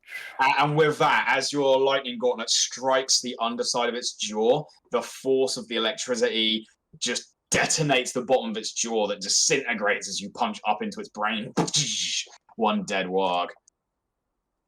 I'm replying to Rally. I'm gonna kill things now. Ask questions later. All right. Nice work, guys. Nice work. Would you like to move anywhere, Ironfoot? Yeah, I have 25 foot of movement. Oh, do I go after the gobos? I mean, I don't see the big dude, do I? You did see your an ally down the cart get nailed by a boulder the size of him. And the human on the back of that cart is got a really worried look on his face, aiming his crossbow in that direction.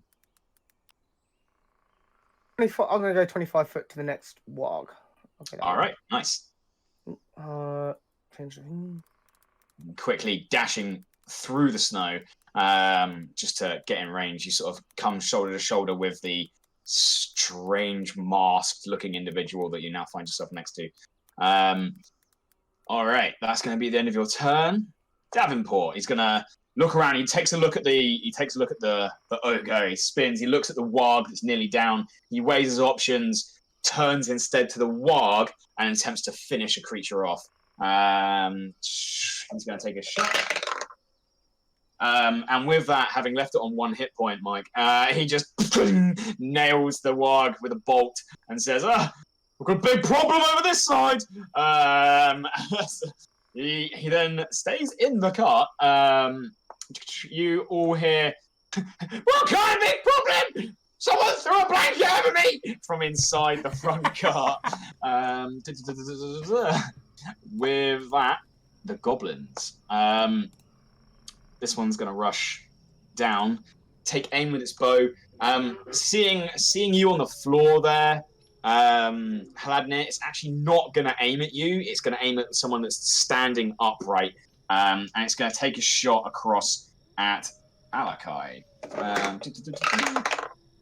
That is a 17 to hit. 17 hits. All right. This little short bow, the arrow flying across, dealing a grand total of 6 damage. Can I deflect missiles? Yes, you may.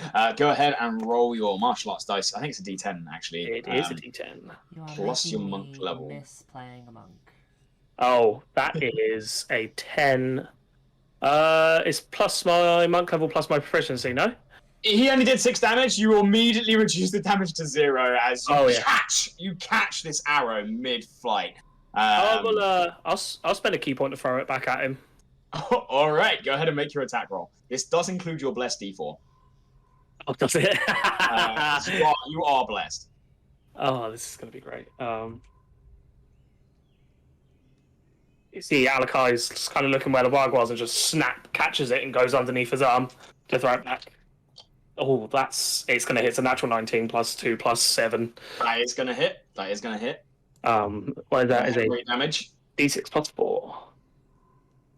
That's 8 points of whatever the arrow damage is going to do.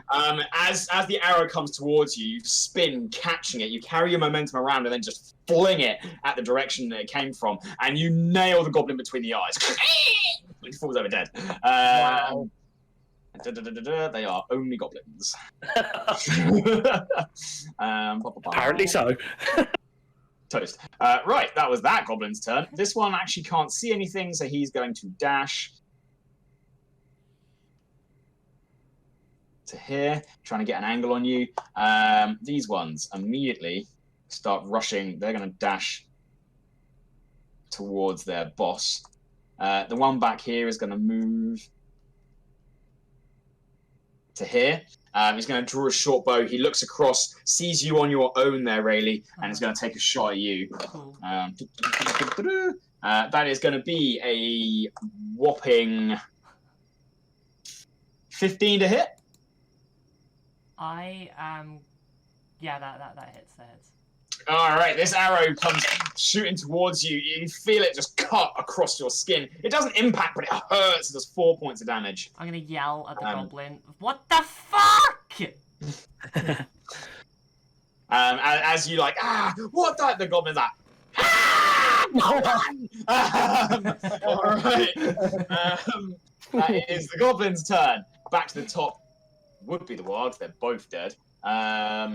All right, the boss is going to stagger forwards a little bit. You see him scimitar in one hand. He pulls a javelin from off of his back. He's going to move upwards a little bit.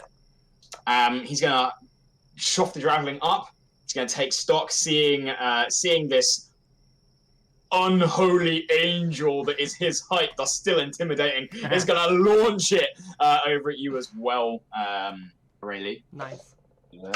That is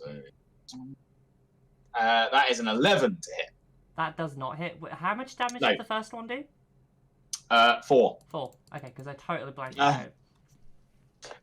Seeing his first one miss, he's going to attempt to do another one. You can see he's not very adept at throwing 2 javelins, though, as he rolls with disadvantage.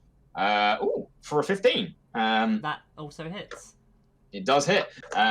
This javelin, again, cutting, does 5 damage as it, bam, straight past your leg, but slicing through fabric and skin.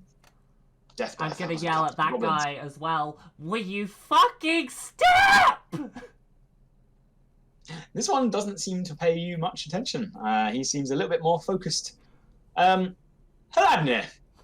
the ringing begins to stop, and you find yourself face down in the snow. It's like, oh, you've been literally hit by a rock that someone might use to start the foundations of a house. It's your turn. What would you like to do? You're face down in the dirt. So I'm going to stand up. Yeah. And I'm going to cast Spiritual Weapon. I'm going to cause a golden light to appear in front of Mr. Ogre Man. Oh, that's not the one I meant to be on. That's the one I meant to be on. In front of Mr. Ogre Man. Yeah. It can be created within 60 feet, and it's going to hit him. The weapon itself, so it's golden light erupts. Imagining, big old priest like myself, but no, the weapon is a scythe. Very nice. So that's a +7 to hit. That's a shit roll. That's a 13. Oh, that is not a very good roll. It's a really No. good thing that ogres don't have a very high AC. You hit. I like it. Go ahead and roll your damage as this scythe appears and just spins, cutting into the flesh of the ogre. That is 9 damage. 9 damage. In retaliation, this anger, you cast this weapon out. The ogre sort of staggers a little bit. He seems a bit angry at you. Is there anything else you'd like to do on your turn? I believe that is an action, so I believe that's everything I can do. Well, you've got movement and you've got a bonus action if you wish to use it. Yeah. Spiritual weapon is a will bonus action, use- isn't it? It's I a don't- bonus action to control it. It's an Control, action, I yeah. believe, to cast Okay. it. Yeah, No, sorry. It is a bonus action to cast it as well. Mhm. And the Is first it? time you cast it is you're allowed to make an attack for free. Yep. So, you have an action still. I've already casted a spell, but I will shoot at Big Ogre Boy with my crossbow. Nice. Go ahead. That is 17 to hit. Does that hit. is 6 damage. And then 6 more damage. yes, I'm going to Nice. slightly move in a bit, so hopefully the ogre attacks someone else. That is a very little bit, but I still need to maintain eye, because if that ogre moves, I'm not going to be able to know where. All right. Is that going to end your turn? That is going to end my turn, yes. All right, Alakai, you're up. Seeing the fluorescent, vibrant punk rocker over the valley, he taps the armored dwarf. He doesn't know at this point because you're covered head to toe in armor. Covered head to toe in armor, yeah. Yeah, The armor looks very dwarven. I will say you take the big guy, and I will bonus action step of the wind for the dash action. For my bonus that's action. another key point, I believe. Yep. And I will 5, 10. I've done the math. It's 70 to here.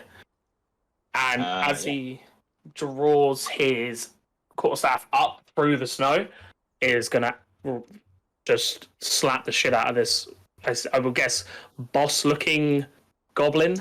All right, yeah. I mean, he looks armored, this goblin. He's wearing a chainmail shirt and carries a shield. He's a well-armored goblin. Yep. And well-armored goblin's going to get slapped in the face with a big old stick. That is 16 to hit. 16 to hit. Yep. He brings his shield up, pling, blocks it out of the way. And doubles back on when it hits the shield, he spins and cracks again over his left shoulder. That's a 17 rolled, +1, +7, so... All right, as he 25. blocks the first attack, he sees you coming in for another, and turns to look over his shoulder, and he grabs the goblin nearby and throws him in the way as they swap places. You hit the goblin. Go ahead and roll damage. Oh, poor goblin. Yeah. I killed it with 8 damage. This thing's probably going to die. It's definitely going to die. That's 8 + 4 for 12 damage. Yeah, as the goblin's like, "Ah!" and he just gets punched in the face so hard you crack the skull. Yep, that's a dead goblin. And then I'll double back for 5, 10 to kind of put myself in between the goblins and the winged punk rocker. Very nice, very nice. Right, with that, it's the ogre's turn. He's going to go no. 5, 10, 15, 20, 25, 30, 35, 40 to here. He leers over the top of the horse and raises his club. You! He's going to bring it down and try and clobber your one, mate. He has a reach of 10 feet. I'm sorry. That is probably going to miss you. That's a 18 to hit. That matches. Oh. It just hits. Right. I rolled low on damage. You take 8 points of bludgeoning damage as you get like sideswiped by a tree trunk. I'm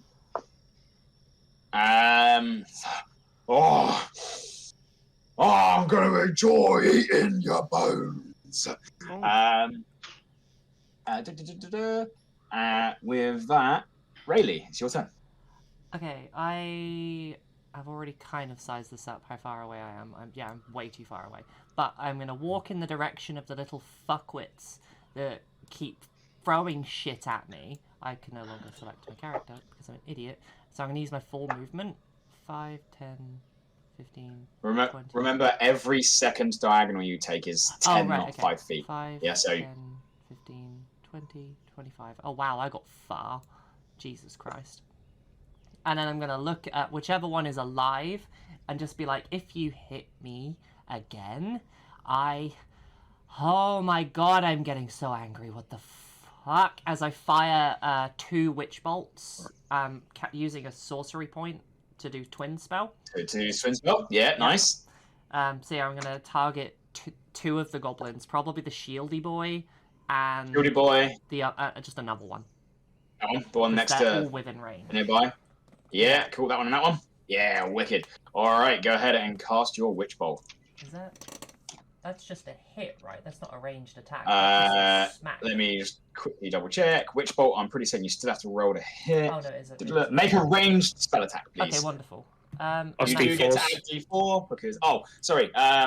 Paladnir, can you please roll me a Constitution saving throw for see if you can maintain concentration on your spell? The DC is 10. Paladnir. A new 10. Sorry, I was looking at these spells. Sorry. What's Constitution. You took damage. Please make me a Constitution saving throw. Oh, Bless is still shit, maintained. yeah. DC is 10. That's a 7. Bless is no longer maintained. Bless Aww, vanishes. sad. Okay, that's fine. I mean, it's fine. I somehow managed to roll 2 18s plus 7. Nice. So. Both of those hit. And I'm All right. Where's the little thingy be about my? Because I get to add necrotic damage to my shit. I can add 3 extra necrotic damage to 1 target when I deal damage with an attack or a spell. So I'm going to add extra 3 necrotic damage to the shieldy boy. All right. Shieldy boy Go ahead. takes Roll your damage. 10 damage. Nice. And other boy takes 12 damage. All right. The shieldy boy gets hit by the lightning and it's as it then wreaths around him and it's still there. The other goblin, however, is immediately smoked and just dissolves into ash. Nice. Nice. Good stuff. Good stuff. Is that going to end your turn or have you got something else you'd like to do? I believe that is going to end my turn unless I have a fancy bonus action, which I haven't looked at yet. Wait a second. What's the range on that? Oh, that's a touch. Fuck. Okay, I can't do that. Yeah, no. I'm good. My only bonus action spell is fucking Dragon's Breath, and that's like to be right on them. Remember, you can't cast 2 spells in one turn. And that. I'm within 10 feet of you. You moved within 10 feet of me. Have I got to make a save of some sort? Yeah, you do. Sorry. Charisma save, please.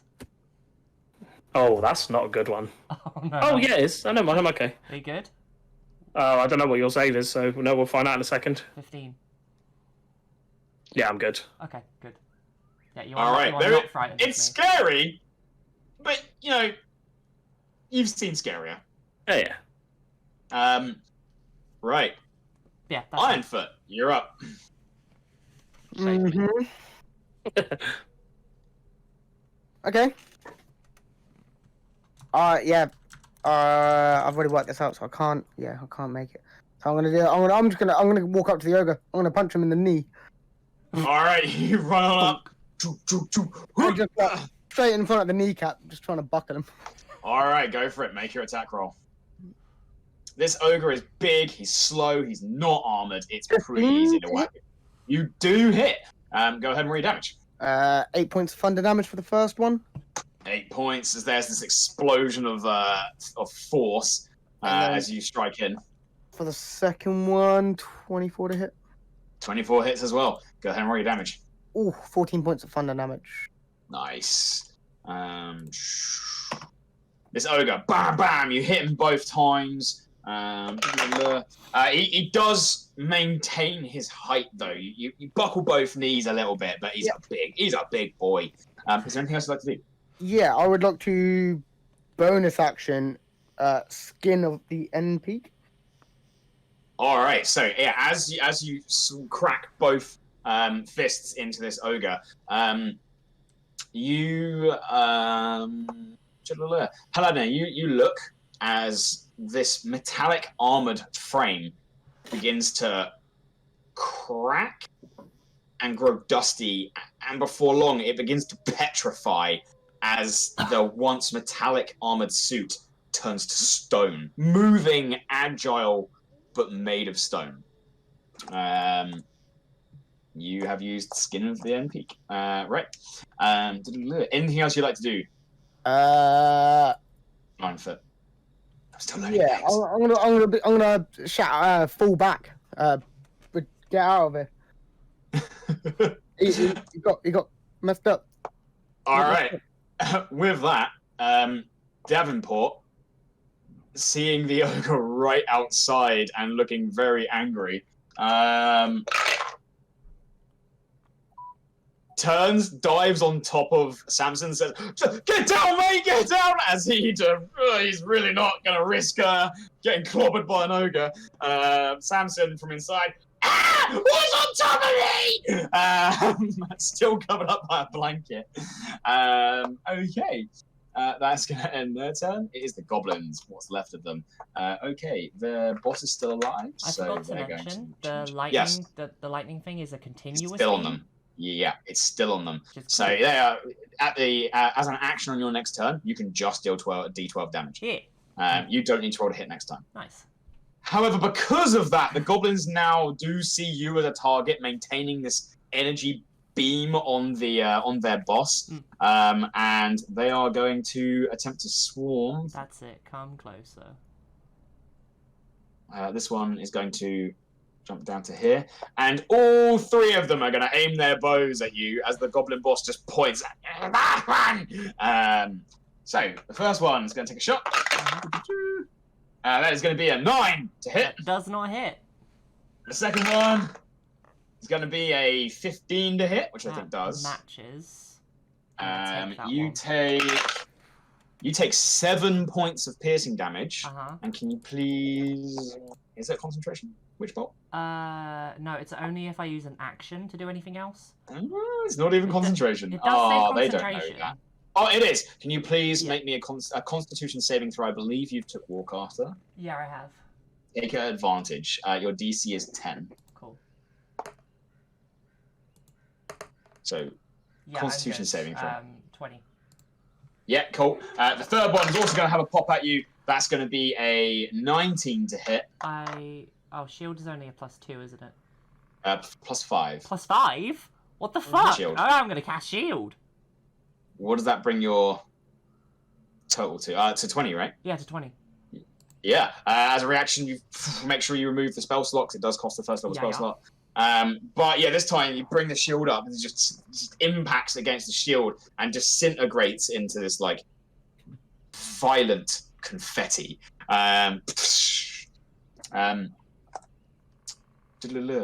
That is going to be the end of the goblins because I think they're all otherwise dead. Yep.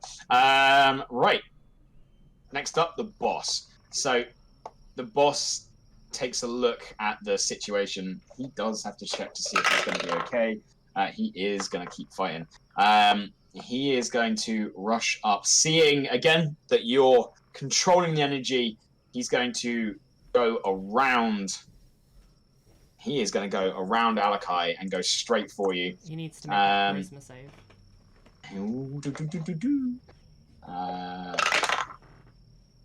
He is surprisingly not bad at this. 15. That matches. He's okay. God damn. So as he runs on in, he's then going to draw his scimitar, and he's going to make 2 attacks against you. Oh god. That is going to be a 14 to hit. Your ACE is currently 20 because of the shield. Hell yeah. And a 21 to hit, which does hit you. Oof. That is D6. You take 5 points of slashing damage Okay. as the blade cuts through your shield. Oh wait, I'm resistant to that. Resistant to Oh, slashing? No, I'm not. No, When I'm you're not. raging. Sorry, yeah, when I'm raging. Yeah, only when you're raging. 5 damage. Oh, I thought it was... 5 points of damage. Can make me another Constitution saving throw at advantage. DC is 10. Yep, I'm good. fine. Yep. That's going to be the end of his turn. Hladnir, you're up. Out of interest, with I'm truly sorry. 1 moment. Iron Foot in the way there. Will I provoke an opportunity attack from the ogre? You don't know. Mm. You know he what? did hit you from there last time. Yeah. Yeah, I'm gonna have to stay here, aren't I? No, wait, no. I'm gonna take the disengage action. Yeah, cool. Disengage. I'm going to. Oh, What's your passive insight, Hladnir? 17. There was something about the way Ironfoot said it. To back off. It wasn't a commanding, authoritative tone. It was the tone of voice from someone experienced in martial strategy. Okay. Then I'm just not going to take a disengage action. I'm going to move my character to here. Okay.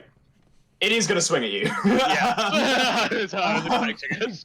Okay. I do believe, though, that because it's been punched by a lightning gauntlet, it's at disadvantage. It is a disadvantage. Yeah. There we go. Which turns it from a natural 20 to a much, much lower 14.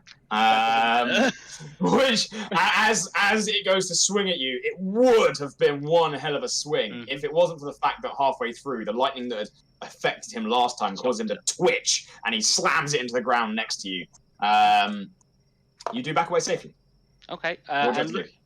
Looking at everyone around me, is anyone looking particularly hurt? Oh god, I'm squishy. Okay. Right. Okay. So for my spell this turn, I'm going to use Beacon of Hope. Oh, actually, no, I'm not. No, I'm not. 60 foot. I'm going to use Mass Healing Word on just everyone that I can see. Wow. Because I don't know who's hurt, and I might as well just fucking use it. That's at... You're a perceptive individual. I am. No one apart from you and the punk look hurt. Like it's That's just true. the two of you. It's true, but I can't use Healing Word on myself. Okay. You can still use it if you'd like. I just wanted to let you know you are a perceptive individual. Yeah. Let me see. Actually, yeah, I'll use. And you can use healing word on yourself. I can use Healing Word on myself. I believe so. Up to six creatures of my choice. It doesn't specify I can't, so I probably will. Mass healing word will definitely do it to yourself.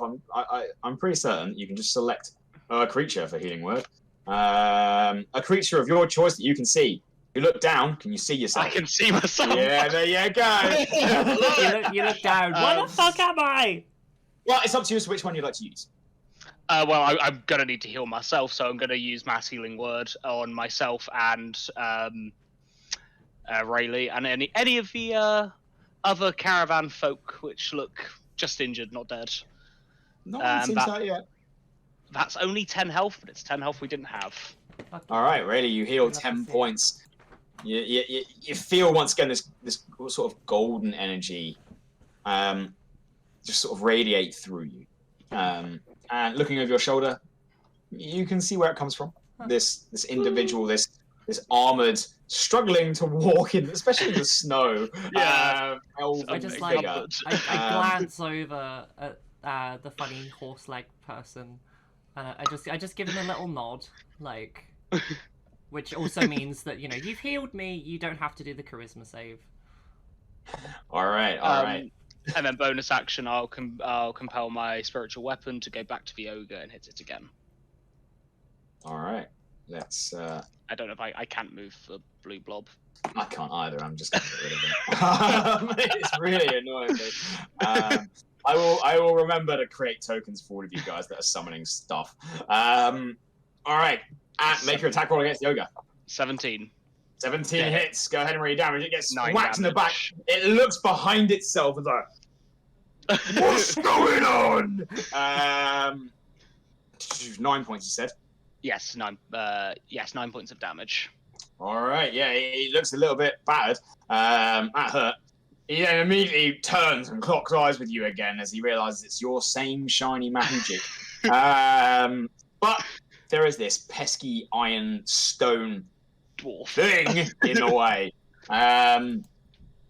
You do note, as a smart individual on foot, this creature has no idea what you are. And on that note, I will remind the rest of you, dwarves are rare in this world. There are not a lot of them. Yep, and that's why I think Alakai probably wouldn't have recognised who was stood in front of him. Right. After that, Haladnir, Alakai, it is your turn. You see the boss in front of you wreathed in lightning. You see as this this really short individual is just maintaining this electricity with a focus and a concentration. Alakai will rush forward and with the butt of his staff will just crunch down on the... actually, he's smart enough that he'll get into a flanking position. Yeah.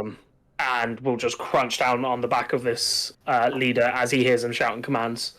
All right, make your attack roll at advantage. Oh. That's, 20 to hit. 20 to hit. It does hit. Go ahead and roll your damage. It's a D8. That's 5 plus 4 for 9 damage. Nice.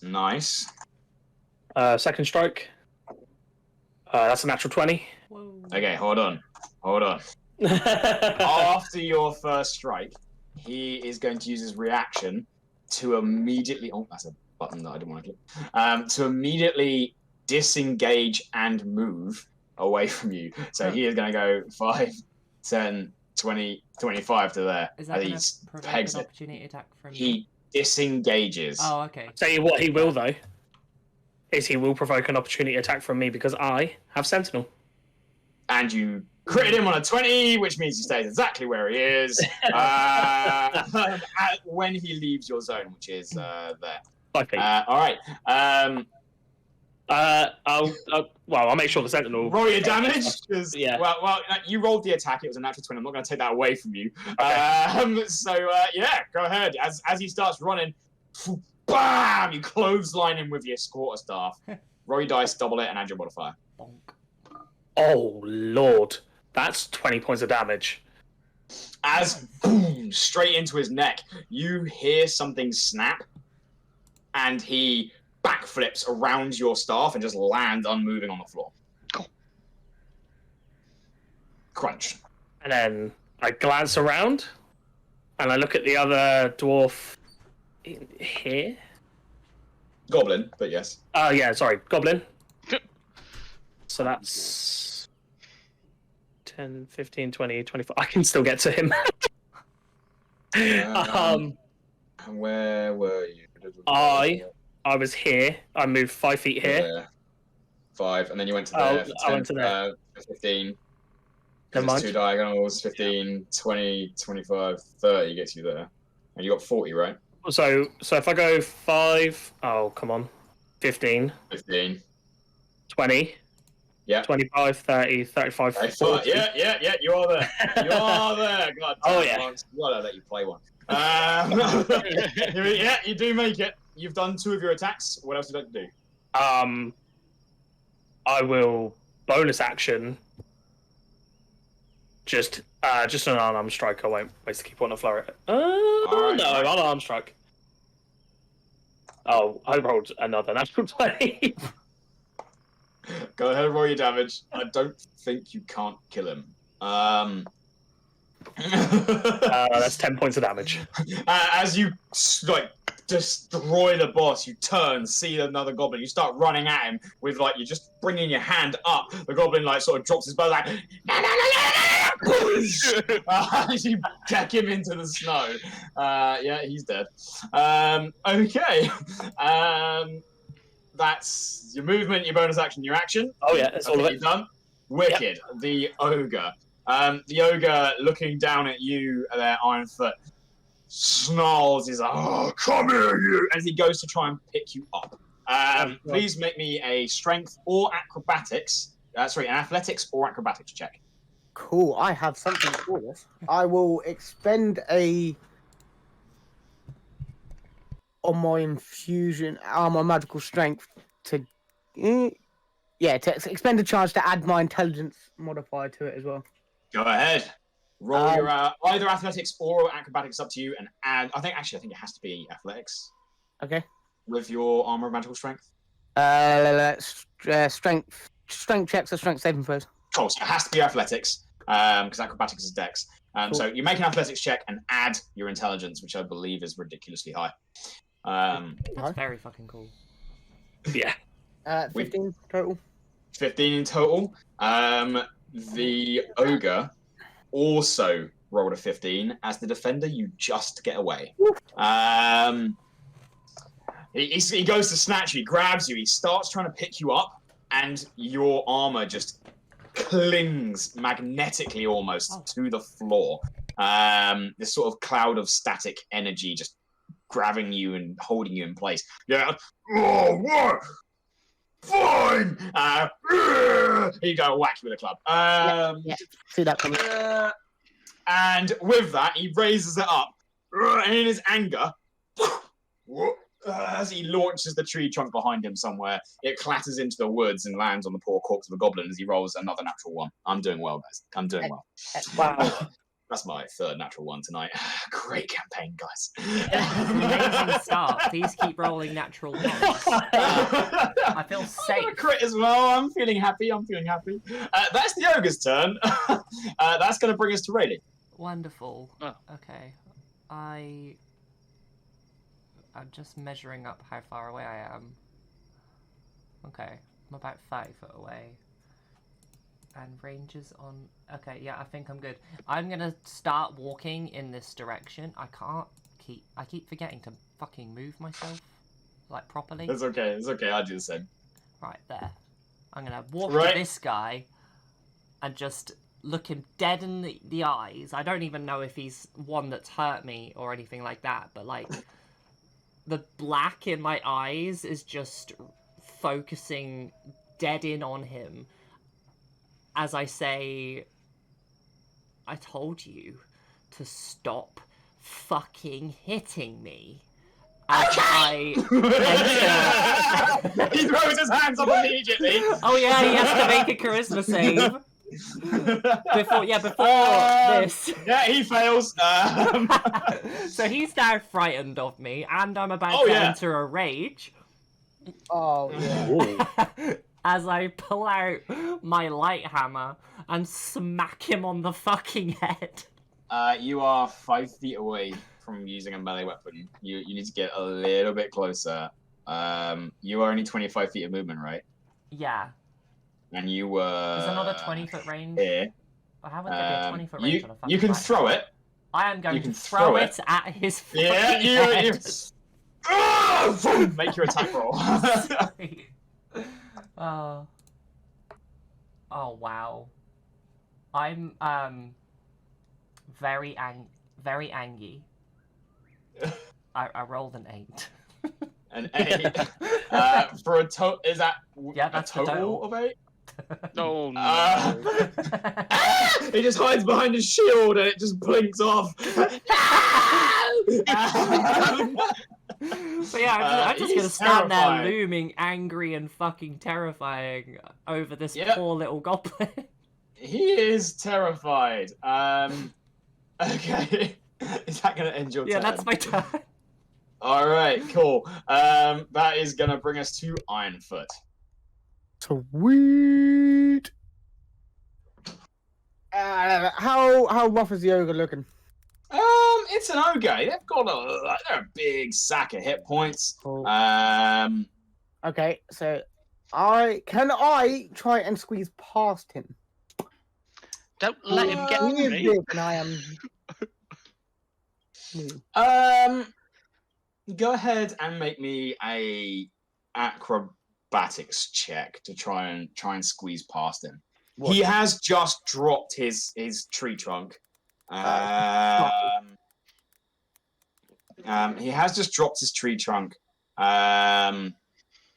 He's a bit distracted. What'd you get? 5. No. No, you go to squeeze past and you just sort of bump into him. In doing so, it uses half your movement. That's fine. Alright, I'm just gonna smack him twice. All right, go for it. First one is 11 to hit.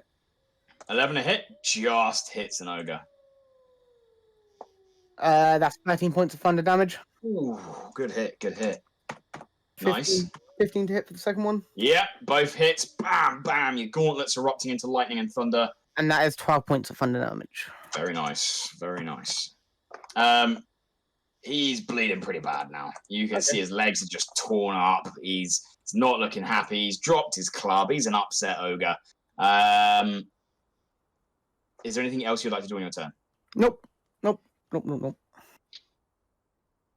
All right. It's the goblin's turn. The goblin in front of you there, Riley, just runs. He is going to go 5, 15, 30. He's going to dash. Oh my god. He's legging it. The other goblin is actually also running. He sees all the carnage. Their boss is dead. The wargs died immediately. He is going. He's going to keep going. Rushing off into the trees. They are both fleeing for their lives. Which brings us to Hardnett. Amazing. Okay. I don't. I'm just gonna keep attacking this ogre. So my action. Wait, you've left my range, haven't you? Me? You haven't. Yeah. How hurt is Rayleigh looking now? I'm better, kinda, but I'm, Man. still. They're angry as fuck. That's what you know. Yeah, but I'm a bit red faced. I don't think I want to get involved with them now. So I'm going to shoot my crossbow at the ogre again. All right. It's a 10 to hit. Misses this time round. Ooh. The crossbow just you fire it, and as you do, the Ironfoot just nailed the ogre, and the ogre staggers back, and you bolt straight over its shoulder. Okay, and then my bonus action is going to be hitting it with spiritual weapon. Spiritual weapon. Go ahead and make your attack roll for me. Yes. Where is it? Oh, it's 26. 26 hits. Go ahead and roll your damage. That is 6 damage. 6 damage. The ogre staggers as your spiritual weapon slices through its back. It drops down, catching itself on one hand and its knees. Just about staggers back up. He's looking real bad. Is there anything else you'd like to do on your turn? I'm gonna move back a little bit. I don't like this ogre. It's going. All right. It's now the ogre's turn. It hurts. Whilst he's down there, he's gonna dig his hand into the ground. Oh no! Oh, he picks up a rock, gets to his feet. Oh, I'm gonna deal with you as he points at Ironfoot. and looks across at Aladnir. He launches it. It is still at disadvantage because once again, you whacked him one. Again, that would have been a 25. Instead, it is a 17. Doesn't hit. You just about ducked this time. You are starting to understand this boss's attack patterns as it just skims by you. That is the end of his turn. Really? Yes. Everything has run away. There is a rock being thrown from somewhere.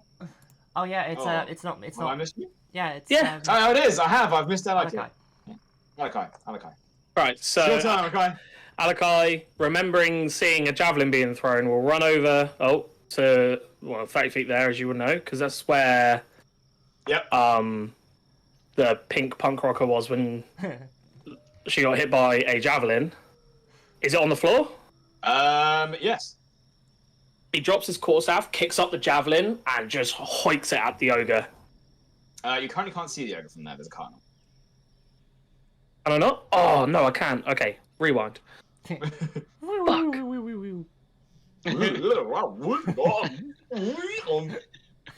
Oh, that was such a good idea. Never mind. Okay.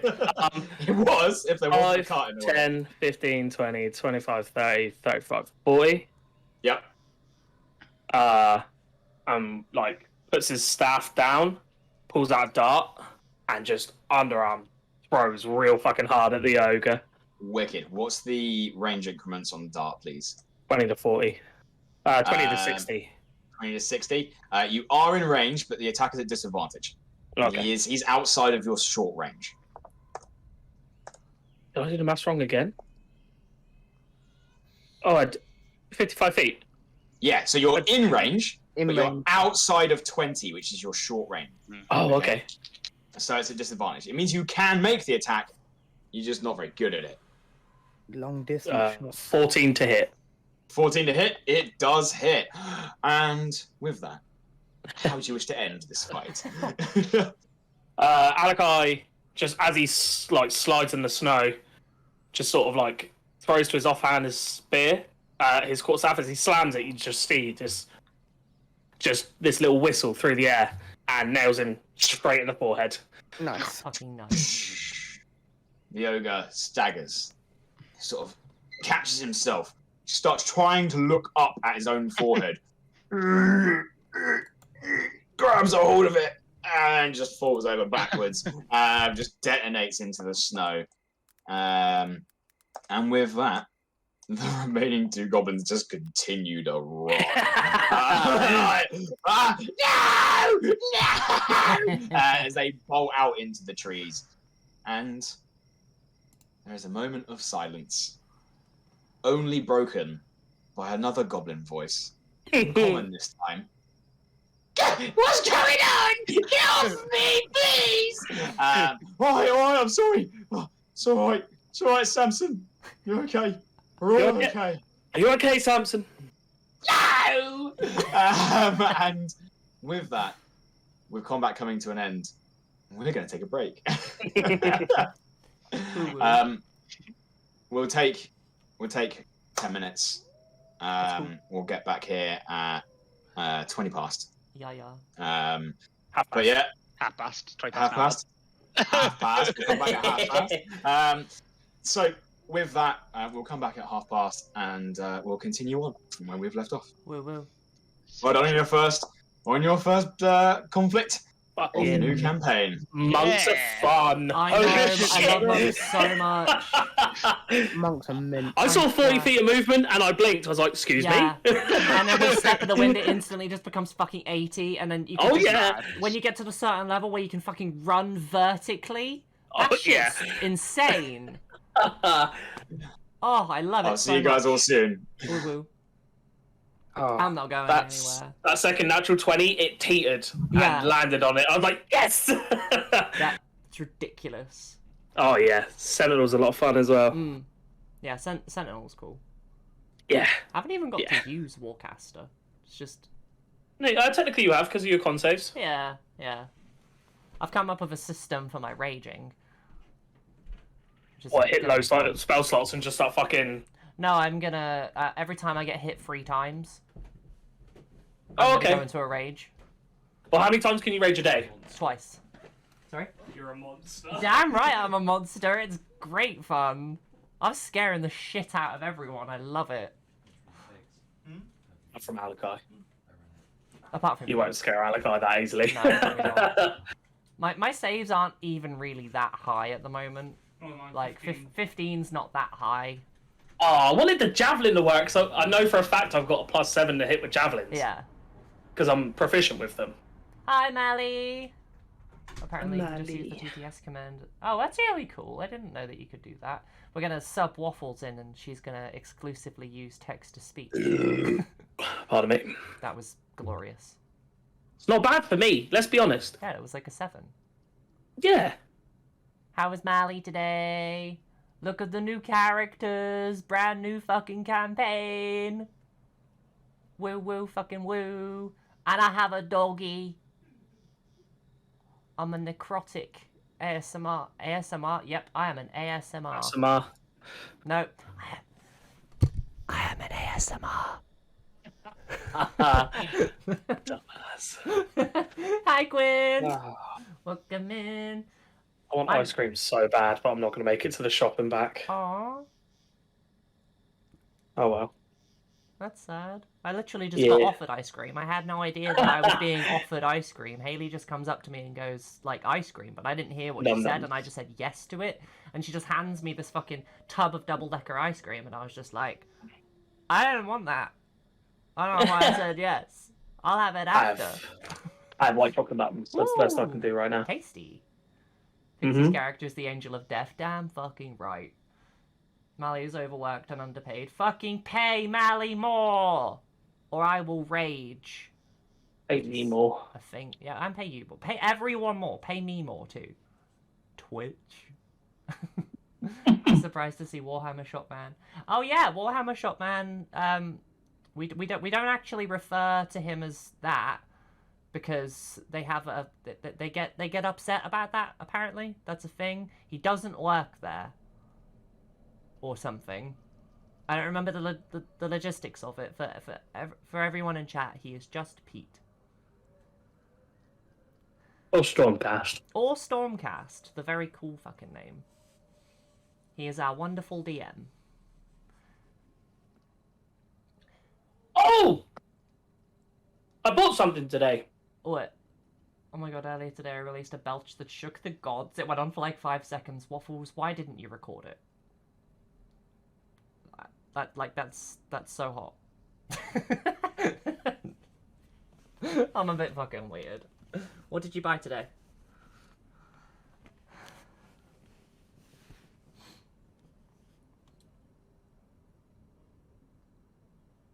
The mystery. Oh, wait, is that tiny dice or is that just dice? They are tiny. Tiny dice. Tiny dice. I need tiny dice because I'm a tiny person. 3.5 feet tall. And ride a dog. Put this into perspective for you. Dice for mice. Oh, that is so small. This is my new D20. Uh-huh. Is that a regular size? Wait, is the new one regular? I think it's a little... my Yasha one's regular sized. So, Yasha dice. Uh-huh. Mini dice. Oh, dice for mice. I love it. Mike has. And my dice for first roll mice. with it was a natural 1.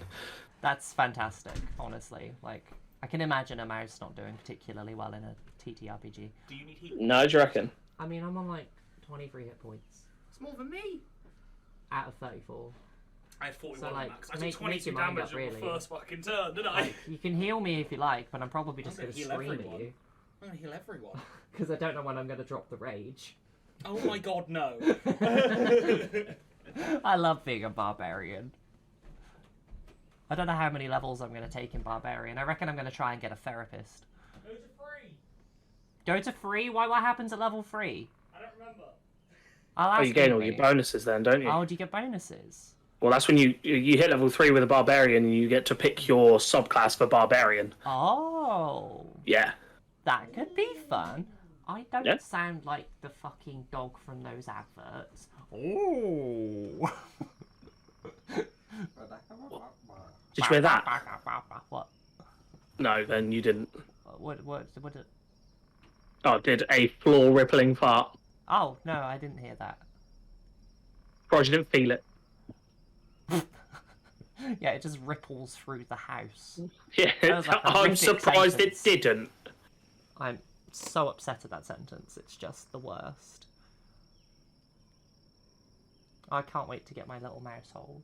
Oh no, I already have my mouse hold. You have a mouse hold. Yeah, You I need have to a get it mouse to hold, level I forgot. 55. Yeah, I have to get to level 55 and then it becomes the most powerful Pokemon in existence. Move over, Rayquaza. I have a mouse hold. Does Discord show what I'm listening to? No. Oh, unless I click it, it might. Oh, okay. I haven't been paying attention. Been attempting to balance, music from Roll20 and music from YouTube. But I don't know how many people on stream can actually hear the music from Roll20. All I know is that there is music. Well, not music, just crickets. Mike, have you seen the last Shaman's biblically accurate Pokemon? No. But it's... Simon has shown me a few biblically accurate Pokemon, and they are quite horrific. Oh, wait. Is that the artist that does realistic renditions of Pokemon? I think it might be. Because if so, I've seen a lot of them. I've seen the Charizard, the Blastoise, the Venusaur. No, I want to not say one. that they did Croconaw, Yeah, Typhlosion, not and the Meganium. realistic one. They're biblically accurate, rather than like realism. Oh, then no. They're very fucking horrific, but I kind of love them. She's Bearkeeper Toby's partner. Oh, I love that.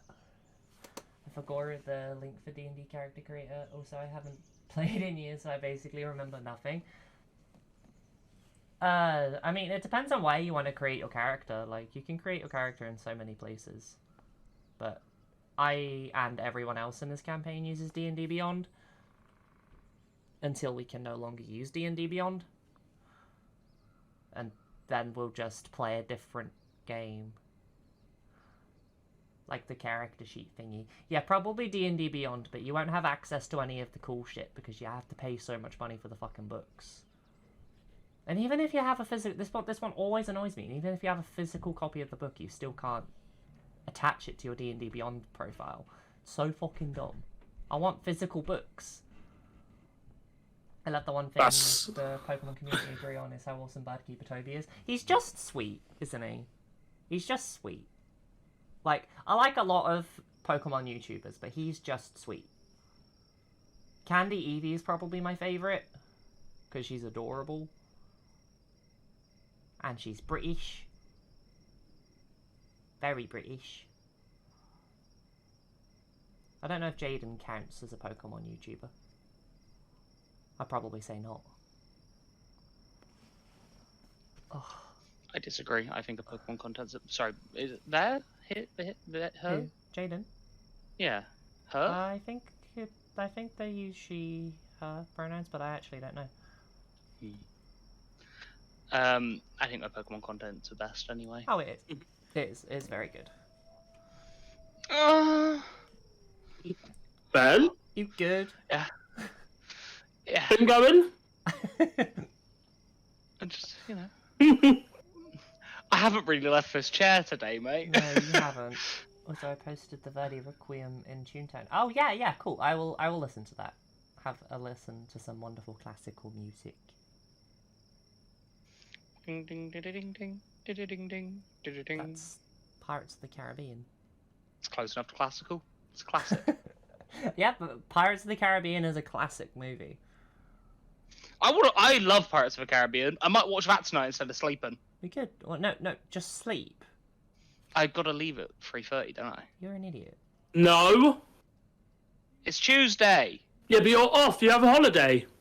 No, I've used my holiday. That was last week. Oh. Wait. I was here on Thursday. I took holiday on Friday. Huh. I haven't used the rest of it yet. I've still got a few days, but I haven't used it yet. Neat. Is there any settings I should tick or I mean, for making a character, like, just don't click the homebrew thing. And critical If you roll's have- always fine. And if they have like Tasha's, click all No, the... she doesn't. Oh, then yeah, she basically gonna turn off encumbrance. It's Oh trash. yeah, encumbrance is stupid. Who uses And also- encumbrance? Roll Ignore hit coin points as weight. I well. like encumbrance. Yeah, It's because you're To a wrong. good That's why. Encumbrance is good. it makes me think too much. I feel like I encumbrance like is just common sense. That Yeah, makes more yeah, sense. yeah. You can't go around carrying like 20 battle swords. Like it's just not gonna Yeah, happen. that's fair. You I know was what I mean? Like, this close to getting a dog sled. Oh, that'd been. So... It would have been sick, but it weighs 300 pounds. So like, What? Rainbow Drop would have to pull a 300-pound dog sled. And Master would do that all day long. To be fair, I don't even know if that's a thing that A they ma- can do. a master would do that all day long. Oh, Sorry, why is the dog sled so heavy? I don't know. It's just a what bit the of weight. wood. Yeah, it's just what the weight says in D&D Beyond. It was like, this is a 300-pound dog sled, and I was just like, eh? Eh? ¿Qué pasa? Yeah, I can go over things with you, Waffles. That's fine. I know What was you things. saying about- What was I caught a little bit of it. What was he saying about D&D Beyond? Who, Waffles? Ben. Oh, Ben. D&D, something about the licensing or whatever. Oh, yeah. Oh, Pete. There's some weird thing happening with licensing. Open game license. Basically, D&D 5e has an open game license which allows for personal content at no cost of the user. If they get rid of the open game license for D&D 5e, it means no exterior content apart from the books that they make can technically be used without them gaining some form of royalties from it. Mm-hmm. So, this is real bad for a lot of people. So, all of like the streamers and stuff that even have like the slightest bit of homebrew in their game, Mhm. all of forfeit all of their rights to Wizards of the Coast. Now, this is going to backfire so bad on them. Mm-hmm. Because I personally believe it's not a D&D Beyond, not D&D Wizards of the Coast decision. I think this is a Hasbro decision, and it is going to bite them in the ass so bad. So when I was adding my backstory and stuff the other night to Alakai, I couldn't do it for like 45 minutes, an hour, because they had, I think on Reddit, there was like an organised like mass unsubscribe from D&D Beyond, who is now owned by Wizards of the Coast. Okay. Wow. I know out in the States they do for like, when it comes to, because technically the books are classed as like gaming essentials, they've got like a year return policy on all of their books. Anyone who's bought books in the last year returned all their books. Wow. Fuck. Yeah. So, because we play a game that's mostly homebrew, like, I mean, three of us are playing homebrew races right now, I believe. Yeah. Which, like, this stream should be okay, but if, say, Pixie got an influx of 1,000 viewers every time we played D&D, we would more than likely get a cease and desist from Wizards of the Coast without at least paying some royalties if they go through with it. It's a very, very up in the air thing at the moment, because if they do go through with it, they're going to lose... Oh, I was reading some estimation stats and stuff, like 63% of their players, and in the last 5 years, that's a few million people. That is a lot. But that also means companies like Critical Role, Dimension 20, like all of the big streamer D&D shows would have to comply, or they would get sued. Oh, geez. Especially Dimension 20, because Dimension 20 mostly uses 5e ruling. But I have noticed in the last set of games run by Brennan Lee Mulligan that he's using a different form of like dice rolls and stuff because it's not attached to D&D. With Wizards High, I think it was a completely different rolling system. Oh. Mostly, I think it was mostly done with D12s and D12s and D10s for like attack rolls, and it was completely different. So yeah, it's quite scary for like bigger companies, but for people like us, we should be fine. Woo! Yeah, Sometimes it pays to be small. Yeah. Yeah. I mean, the horrible thing about it, like, the only thing I'll weigh in on is that all the people that have made small businesses out of it, they're going to be the ones that get stuck It really because, sucks for them. and it's horrible. At the end of the day, D&D's a business. They can make that decision. It's a bit of a shit decision. It's going to bite them in the ass, but they can carry on making that decision if they like. There's There's what so they can many do. game systems out there. We can- could go on about this all night. 'Cause I Yeah, am we could. very passionate about Okay. this one, but we're not going to for today. got D&D to This is play. this is our Yeah. this is our tabletop game to play. I will Oh, throw my Our last. role-playing Sorry, game yeah. to play. Roleplay. No, role-play. I will throw my last 10 seconds in. I reckon they're going to do it for D&D 1, but I reckon 5e is going to be fine. Hopefully. I reckon 5e is going to be fun, but I reckon they'll do it for the new D&D. Mm. But that's it. That's all I'll say. Right, yeah. Right. D&D. Right. Angry angel of death screams at everyone. So, there is a moment of quiet on the battlefield, aside from the screeching of very confused Samson at the front carriage. Before people start reacting, you can hear there's a bit of movement inside the caravans, just shuffled footsteps, nothing dangerous. You guys have a moment to take stock of just the four of you. I am going to essentially yell into the air. I'm not going to do it because I don't want to upset our neighbours. and then I'm going to call for Rainbow Drop to hopefully I'm gonna come out go- of the carriage. I'm gonna go check the woods edge. I'm gonna make sure they are gone and not Okay. just waiting about. Okay, make me a perception check, please. I'm not going to make you make an animal handling check. You've been with Rainbow Drop for a long time. Yeah. They come darting out of the carriage and just come running up to you, give you a big old lick across the face. As soon as they give me the little kisses, I'm going to drop my rage. Yeah, they've seen you do this before. They know how to snap you out of it. This is your support dog. I'm going to go around to each of the goblins and check if they are actually dead. If any of them are breathing, I will use Spare the Dying. One by one, making sure that they're moved to the edge. And They're if they dead. fight- Oh, okay. They are dead. All of them, yeah? You Fully dead. guys overkilled all of them. Okay. Easily. Even the boss took a critical 20 to the face and died. All right, then I will just pray, and if there's any of them teetering, then they're getting prayed for. Have fun. And then I'll go and see if the party needs anything, such as maybe the one that took up a fair bit of damage. Would they require some healing? Alec, I would like to check on the person that got shot in the front. You go across. He's unfortunately dead. Yeah, closes their eyelids if they're not shut. And, lifts them up and takes them to Davenport. What did you get for your perception check there, Ironfoot? 21. 21. You can just about see the silhouette of the goblin just bolting into the depths of the forest. I think He's I think going. something scared them. Not sure what. We lost one, Lost and one. I place the body down and cover him. Wait, we lost a not goblin? Yeah. Oh, that sucks, man. Oh, where's Ironfoot?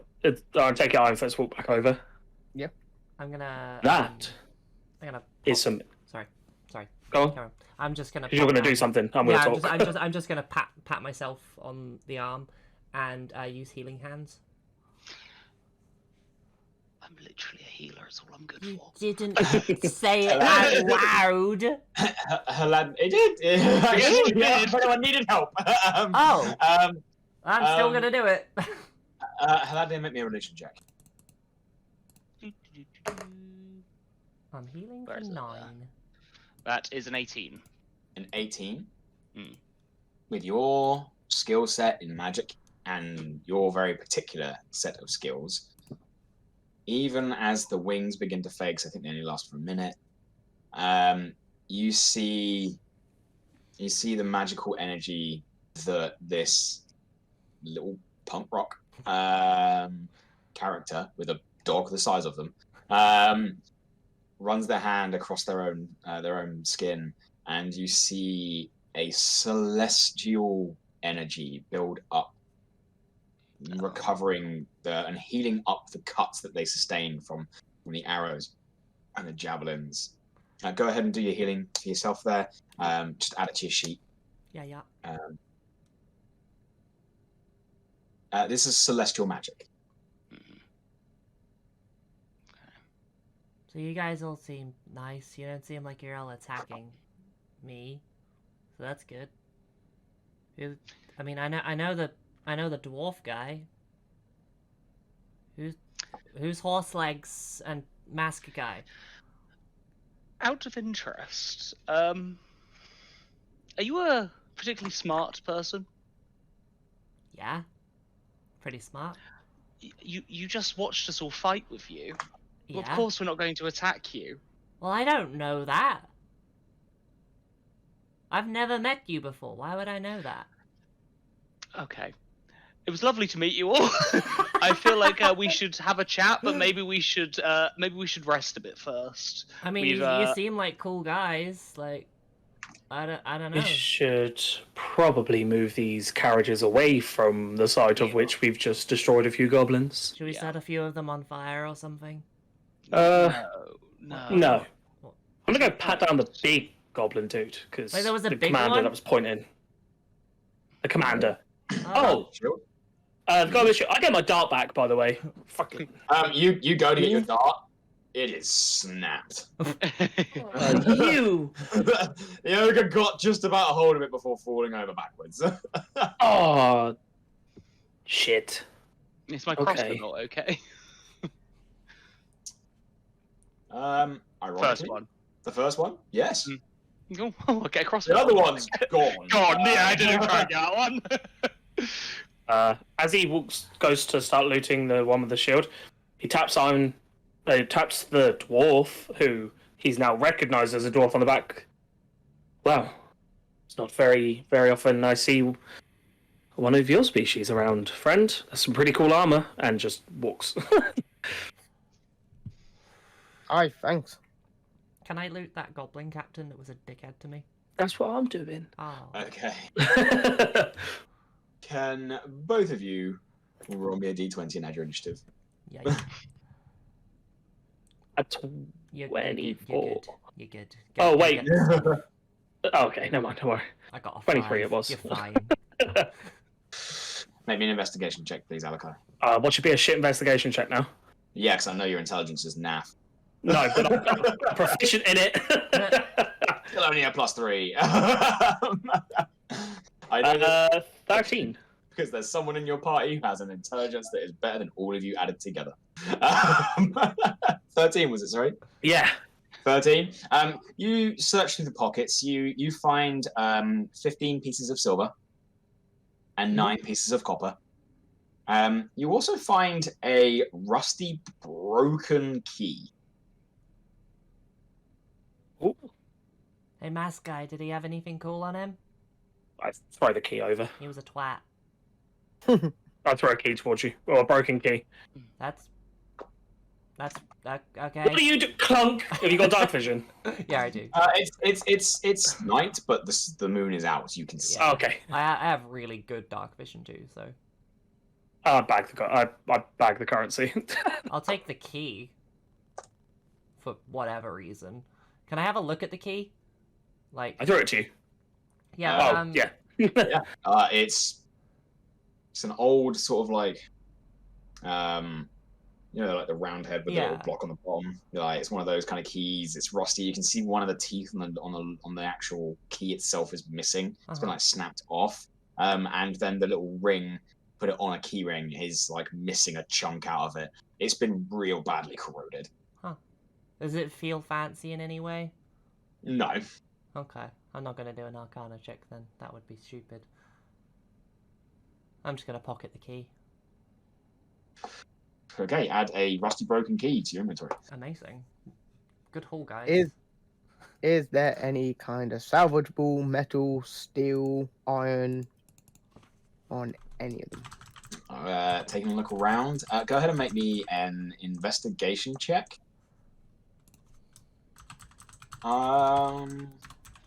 Yeah, just an investigation for now. 15. 15. You do note the goblin that the strange oily-haired character is looting at this point is wearing a really ragged, damaged chain link shirt. It's small. It's too small for anyone to really wear. It's damaged. It's broken. Definitely could be used as scrap. Cool. I will go and grab that. Cool. Add 1 point of metal scrap to your inventory. Cool. Nice. So where's You this playing big guy? Rust?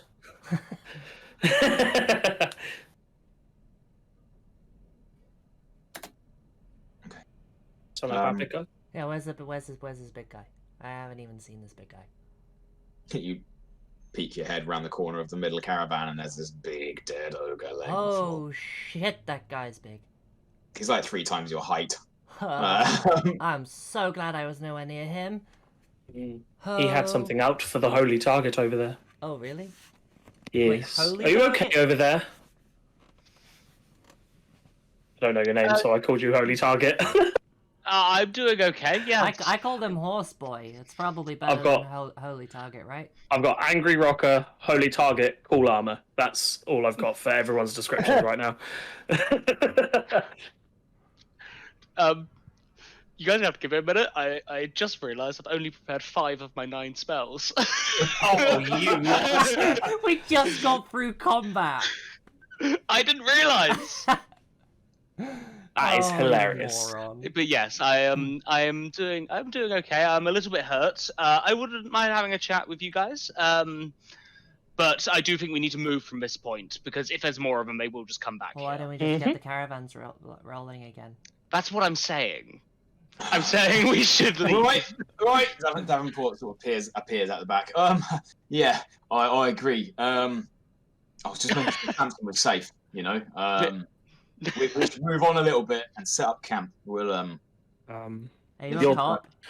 Your driver's dead. I can get us down the road a little bit, but I won't be able to do it all day. Right. We'll Okay. Samson, yeah.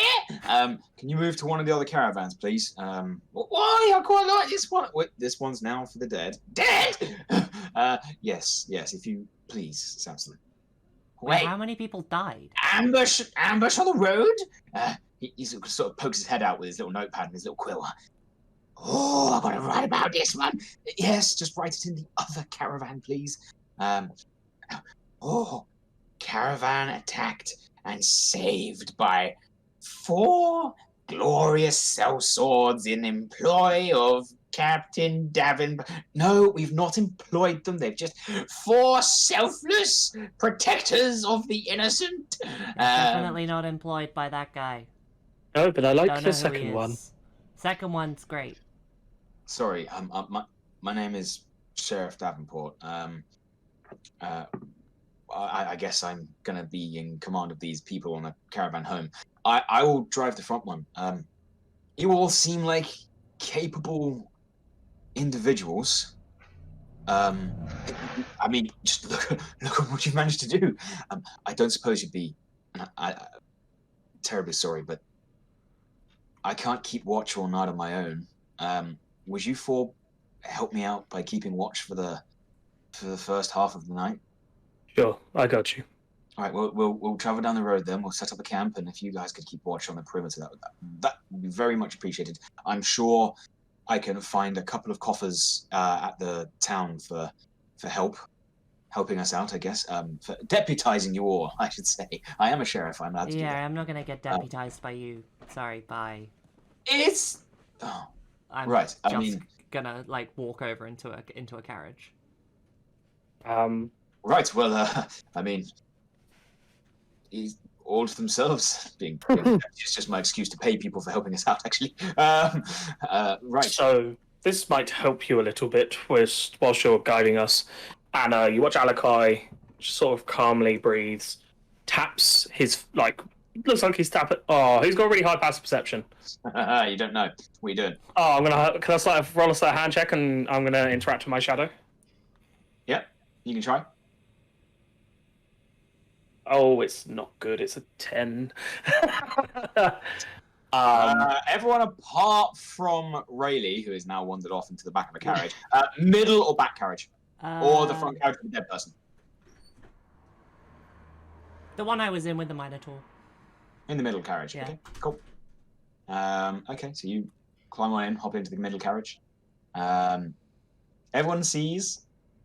What do they see, Alakai? As I place my hand down underneath me, you watch his hands sink a little bit into what you will assume his shadow is. As he pulls his hands up, he grasps Davenport by the shoulders, and I will spend 2 key points to cast Dark Vision on him. Whoa! I can see. Yeah, you're welcome. Welcome to my world, friend. How long is this going to last? Is this permanent? It's about 8 hours worth. Whoa, that would be enough for my rest, or my shift. Thank you very much. It was Alakai, right? It was. Thank you. And the rest of you? Who do I have to thank? Or who do we have to thank? Ironfoot's going to press that little indent in his chest. The arm is going to open. He's going to step out and he's going to go Ironfoot. Ironfoot. Right. I see. Ironfoot. Clever. And you there? He points towards you, Haladner. Yes. Your name, Saviour?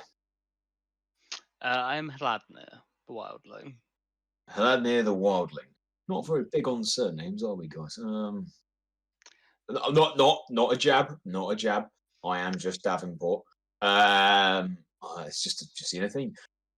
I guess I'll thank the other one later when. I think I heard. Stress of battle is lower. I think I heard her say rainbow drop. Right, rainbow drop. I'll remember to thank Miss Rainbow Drop. If it, Be right, right back, okay. changing my name in Discord to Rainbow Drop. Thank you all. I'll take control of the lead carriage, and we'll travel a little bit further to set up a camp. I'll keep an eye on the dead for you. And I sort of hook my quarterstaff on top of the carriage and lift myself up and just sit on top of the carriage. Thank you. Right. If there's nothing else, we'll get moving for a little bit. Yeah. All right.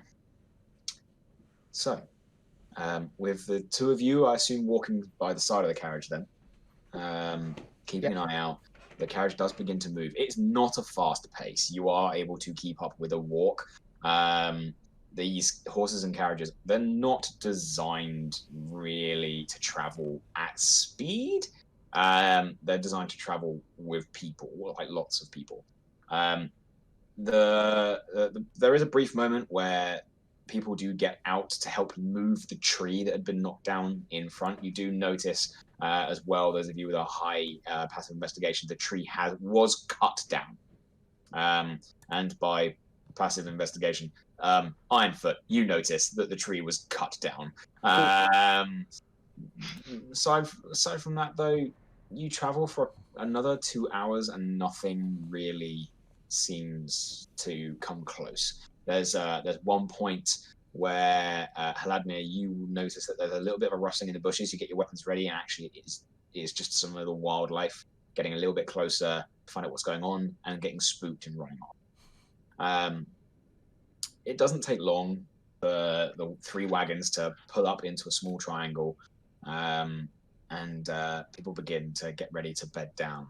There's a little bit of tension, but it's beginning to soften, especially, and Rayleigh, you would notice this, that Samson is rather rapidly running backwards and forwards between people, asking if they would like to comment on the saviors that managed to hold off against a horde of goblins and 12 ogres. I'm gonna mutter to Rainbow Drop. He's an adorable little guy, isn't he? Okay. However, there is something you do notice, is that people weren't unaware. They were hiding, but they were peeking out from under canvases, and they are all correcting something. There was one ogre. But there was not, and there's a small part of him that you can just see that, like, Samson is just dying inside, as his Grando story is actually a lot less. A lot less grandiose. I like it. Okay, so Davenport once again comes around to all of you. And, right, the other one scared me a little bit. I'm not going to ask them again. But would you three do us a help and keep watch tonight on the perimeter? Yep. Yeah. Right, brilliant. There is a little bit of money in it for you. Just what I can spare. I'll label you as deputies. But being honest, we don't really have problems normally down in Strixcliff. So it's more of a formality for me to put on paperwork to say thank you. So yeah. Don't need to report to me, but if you could let us know if something goes wrong, that'd be great. Shout alarm or something. Right. With that, I'm going to quickly get a little bit of kip. Whilst you guys take the first watch, and I'll take the second. Do we want to stagger it a little bit? Keep us all watched overnight? There's 4 of us, so yeah. If someone wants to bed down as well. Whenever it's brightest, I don't mind watching. I'll be honest with you, I can't see at night. Sorry, that's not the accent. Are we in the middle of the night right now? Yes. Like 12 o'clock at night, midnight. Yeah, like midnight by the time you guys are now getting ready again. I can take first watch if you want. Great. I'll get it when it's darkest. I'll go in the morning when it's beginning to brighten up.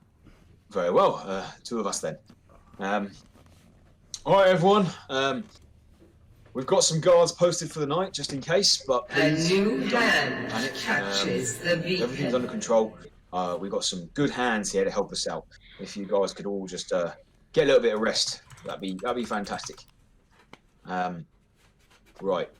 If it was Heladnir, right? If you stay with me, we'll get some sleep over here. The rest of you guys just get some sleep where you can. And if you two could keep watch, that'd be absolutely fantastic. Gotcha. So just a short rest, yeah? This is a long rest. Oh. I got so scared by Okay. my follower alert then. I changed it to a new hand touches the beacon. It's funny, but it's fucking loud.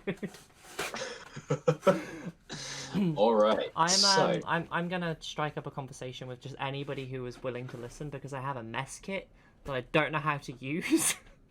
So I'm just gonna be like, does anyone know how to cook? Okay. There's actually quite a few of them that sort of nod along and say, "Oh, we cook, we cook." We cook, we do that. But none of them seem like avid chefs. Like they're all just telling you little bits of advice about how to, you need to start a little fire for your mess kit, and you can use it to cook. You all hear this as you're getting ready to head out.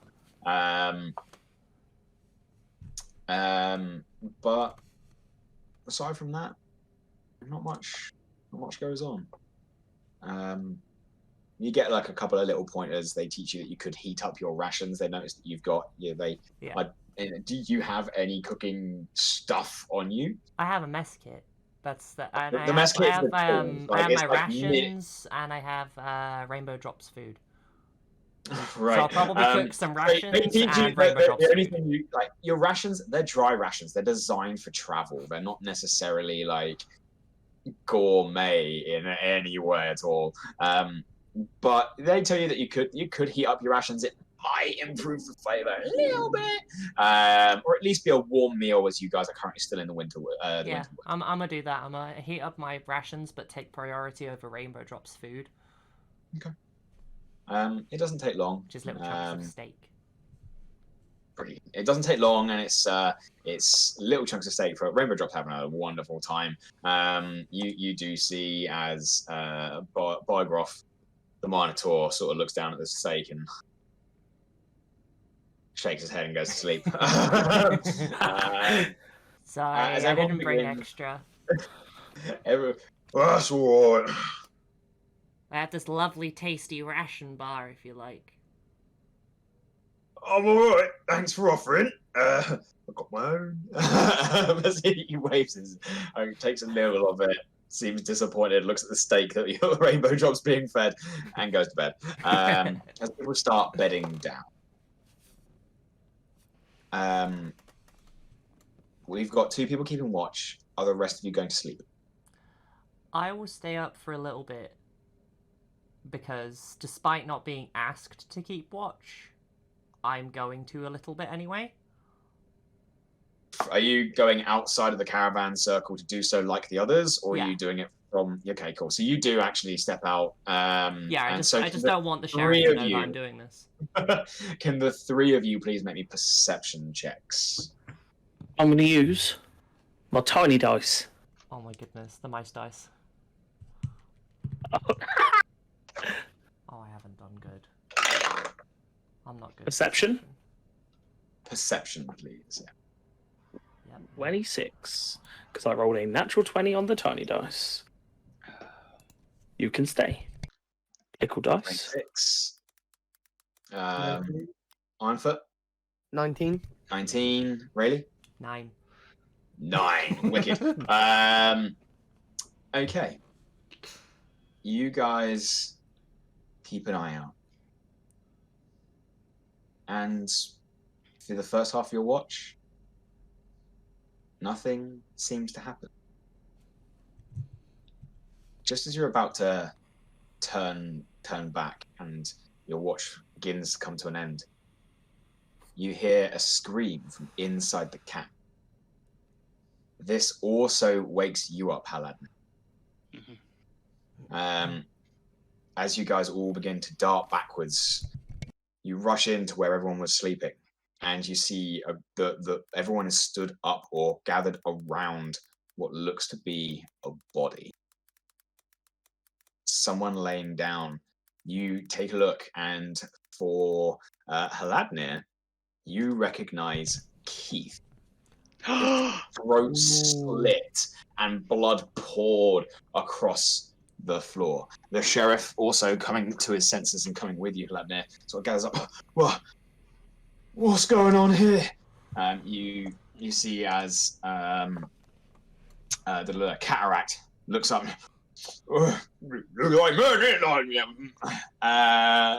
Bygroff translates immediately. I think he's been murdered. As Calamity turns as well, the florist, and says, "Of course he's been murdered. Look." Davenport immediately sort of, all right, calm down, everyone. You 3. He points. Sorry, you 2. He points towards the little Ironfoot and Alakai. Did you see anything? Did someone get past you? No, impossible. Trust me, the dark's my friend. Right. This was someone in this circle. And Haladnir was with me, Mm-hmm. which means, and he sort of takes a look at everyone else in the group, including Rayleigh. Did I notice Rayleigh, with my perception check, will I have noticed Rayleigh tailing us? You would have noticed, actually. I'm not stealthy. You would have noticed that Rayleigh was out on watch. Yeah. Um, Not her. She was tailing us.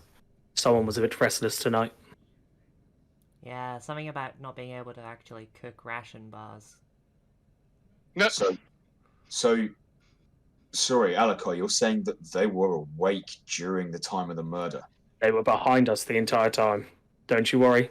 Okay. The scream and her positioning, no way it was her. Right. Okay. He looks at everyone else. Wake me over. Sorry, it definitely wasn't us. No, it can't have been us. We're sleeping. As everyone starts like backing away a little bit, looking a little bit panicked, and there's this massive look of distrust amongst everyone. Right. Maybe Okay. If a little goblin wanted to kill somebody for a good story. You What? shouldn't incite for combat. What? As Davenport Hey, it's a turns, good story.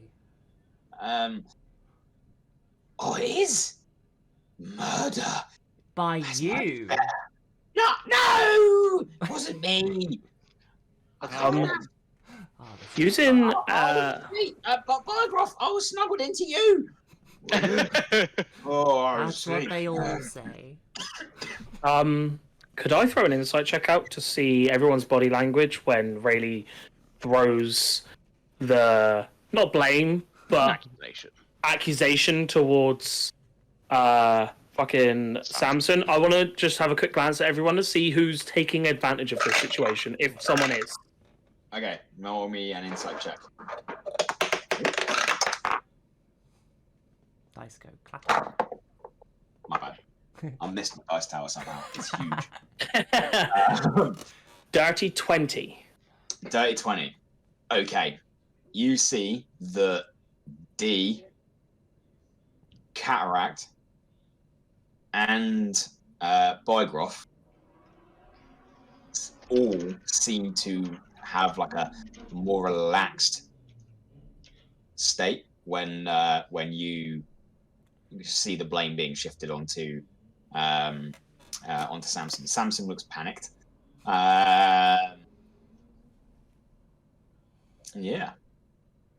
So Calamity looks like shook, or sorry, you said Bargrove, Captain, my captain, and D. And D. Yeah, Calamity still looks in shock. Can I search for a murder weapon? How are you going to do this? Are you going to search around the area, or are you going to start trying to pat them down? Ah, one by one. One by one. All Yeah. right. How are you going to do this? How are you going to persuade them all to let you pat them down? Oh, okay. I'm going, well, there's one way to do this. One of you out at a time. I'm going to point and be like, out, and start patting them down. They all look at Davenport. Make me a persuasion check, please. Oh, shit. I'll give you advantage because you did save them all. I'm really bad at... Can we get deputized as well, so Davenport will be on our side? I'm taking that all into account. Little dice. 8. 8. Yes. Wow. With Okay. With advantage. Davenport, there's like this look as he... Ironfoot, what's going on? Well, someone slit the throat, and there's going to be a weapon somewhere. Good thinking. Good thinking. Yeah, everyone, if you could all line up, please, in front of Mr. Ironfoot here. They all sort of nervously begin to shuffle into line. Make me an investigation check, as the first person up is Captain Cataract. We'll be Oh assisting my Ironfoot. god, what is up with my rolls? I'll be assisting you. You Like you didn't check this pocket. You missed that pocket. You missed that pocket. Roll that advantage. Oh, Mouthful of scratching. I rolled a 2. With advantage, I rolled a 3. 3 for a total roll. 11. 11. Wow. You do not Fucking hell. have a weapon on Captain Cataract aside from his fake hook hand. Mm-hmm. Cool. Roll again for D, please. I'm gonna go up to put a hand on him. Guidance. Nice. I got a 26 that one. What's guidance do? Put add a D4. Oh, yeah, I'll take the If we D4. get to 30, come on. 28. 28 is still a fucking 28, mate. Okay, on D, you find a small 13 knife. Any blood on it? Not that you can see. No blood on clothing? No, not that you can see. Okay.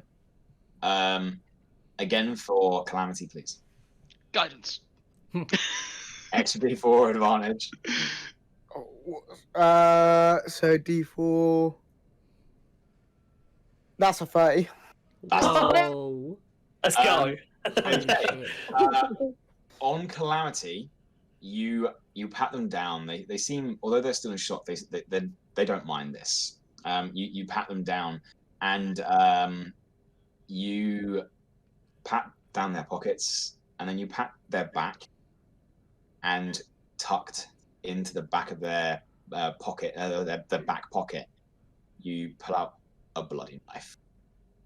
Calamity looks down at it like, I've never seen that before. Insight. Roll me an insight check. Oh, I'm going to do it as well. I'm not insight checking Calamity. I'm now again going to check the people. I'm going to see if body languages shift. I Oh, rolled it's- 25. Yeah, but I rolled a bollocks 4. Okay, what was that one? Sorry, Howard. I rolled a 25. 25. They're shook. They are.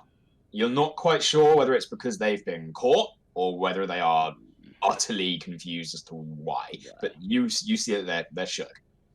Okay. Looking at the crowd there, Alakai, you're too busy helping to pat people down that you didn't have enough time to look at reactions. Yeah.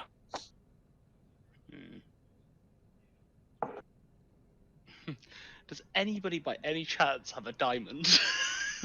Worth 300 gold? That would be very convenient, No. wouldn't it? Davenport sort of looks and... Calamity, how could you? I promise you, it wasn't me. And people immediately start backing away from Calamity. Like your line, once orderly line is disrupted quickly. And Alakai will stop and sort of, okay, if we're going to do this properly, and I'll point at, oh, I can't believe I'm going to do this, Bargroth, D, and Cataract, when, what's your name?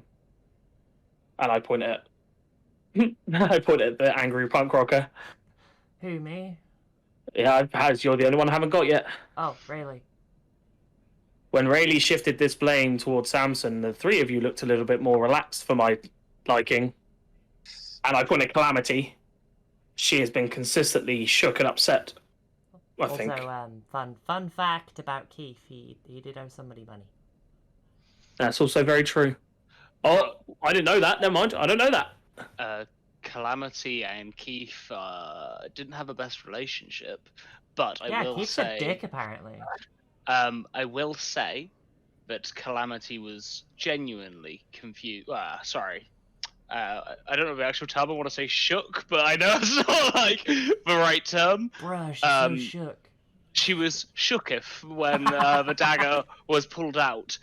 Whether that is because she was caught or if she is just not sure how it got there, I can't say for certain. I just know that it wasn't me, and yes, he's my ex, and he was really not nice. You'd say that again, Bargroth. But I didn't do this. I wouldn't kill him. So yeah, I will not point the blame at anyone, but I will call out what I picked up. I will be honest here. It seems like everyone had problems with Keith, correct? They all sort of look nervously at each other. Everyone had problems with Keith. It might have been all of you, but at this point, he's already dead. There's nothing we can do about it. We aren't gonna do anything about it, because what we're gonna do, we're gonna murder someone else. It's just unnecessary death. We just need to make sure there isn't a serial killer in our midst. If you murdered him for a reason, could you just admit it to us, and then we can move about our day? Persuasion check at disadvantage. Oh, Just- if you pull it off. No, I didn't. It's a 13. Excuse me, murderer. Please tell us who killed you. Ooh, ooh. I gave you a chance to get a double nat. I 20, tried. but, they all sort of look at each other, but it's all with eyes of suspicion. They now know that there is a murderer in their midst. It was one of the people here. At which point, Davenport. Right. Well, we need to do something about it. You four have alibis. It can't have been you. I need your help. I can't look after all these people and get us back to town. But at the moment, if what you're saying is that you don't think Calamity did this, it wasn't me, I promise, then I'll have no choice but to detain all of you. Can you four please help me do this until we get back to town? I'll make sure there's a reward in it for you. You want me to detain innocent A people? possible murderer. Like, we don't know who it is. We're not arresting anyone. We're not passing judgment. We just need to make sure that whoever it is doesn't have a chance to leave. And unless you can tell me exactly who it is right now, I need your help. Does anyone have blood on their hands? Make me a perception check. Can I physically look? Yeah, perception. Oh, Strength check. Wanted that investigation roll. oh my, not one. Oh man, That's a 0. mate, you look down. You have blood on your gauntlets. Okay. I need your help. Someone here's a killer, and I need to make sure we get the right person. Put everyone into one garage. I will, I can help with this. Do you want them all tied up together or separately? Wait, we're tying them up? Everyone sort of looks at each other. Whoa, whoa, whoa, whoa, whoa, whoa! And he's like, oh, I don't think we can do that. No? If we're tying everyone to someone, if I could get 2 of you on the back of each cart, and we can put everyone into the 2 carts. Yep. And you just keep an eye, just until we get back to town. Yeah, no one's getting tied up. That's insane. No. But there's a killer on the loose. Yeah? You want everyone to be free? 99% of these people are all innocent. I don't like the idea of being tied up to someone that might try to be a killer for me. Yeah. I don't like the idea either. I just I don't know it, mate. What he said. You're really hard to understand, old man. Oh yeah. I like this guy. It's so good. Fine. Oh, want my deputy cuffs. I'll take the middle cart. I'll sit with this. I'll just wait. Sorry, where are the suspects going again? My brain just Middle of In the the back carts. Middle of the back. I'll go in the back cart again. So if I can sit with the same people which I was on my way with, I'll sit with them again. One of them's dead. He didn't say much anyway. He was a bit useless. Okay, so before you guys decide which carts you're going to, with your help, Davenport instructs that Cataract, D, and Calamity go into the back cart. Samson and Bygroff go into the middle. Did I watch Davenport wake up when we ran over to or was he already awake? He was the last to arrive with Haladna. Yeah. They were the only 2 sleeping a little bit further away, knowing that they were going to be woken up in order to take a shift. Okay. Can As long I, as that was the case. Can I do something before everybody gets into the carts?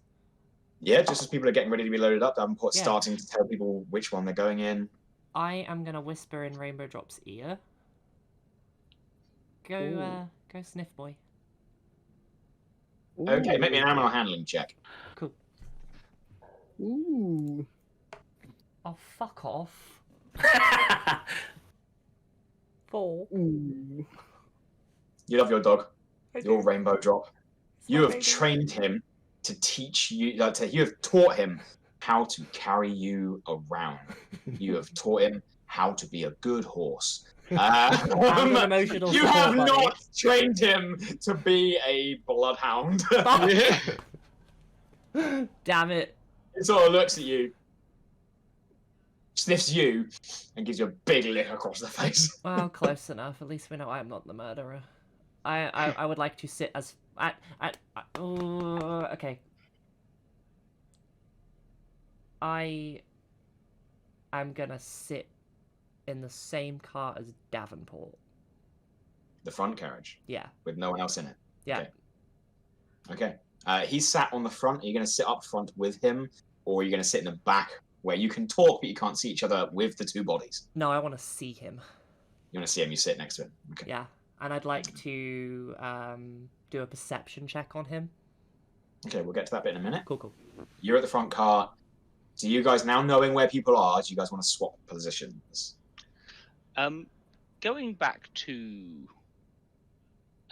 the place where the murder originally happened, on the outside of it, I want to have a chat with them little plants there.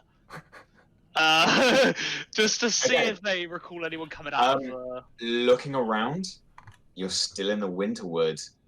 The entire ground is covered in snow. From your knowledge of the great the great season trees, this place never stops snowing. Nothing's alive. Kind of. Most things that grow are under the trees themselves, where they get a little bit of shelter. And that's further back from where we were. Yeah, you were not in the tree line. Yeah. If you'd like to try and ask some trees, they were a little bit further away. They might have seen something. I'll ask the trees. I mean, it happened recently. I just want to know if they saw anyone coming out of the tent just after the scream happened, or just Okay, you go up to some of the closest trees, and you put your hand on it, and you begin talking. You're like, "Did you see anything?" Maybe a persuasion check. You can talk to plants. Doesn't mean they want to talk to you. It's true. 19. 19. We were sleeping. It's fucking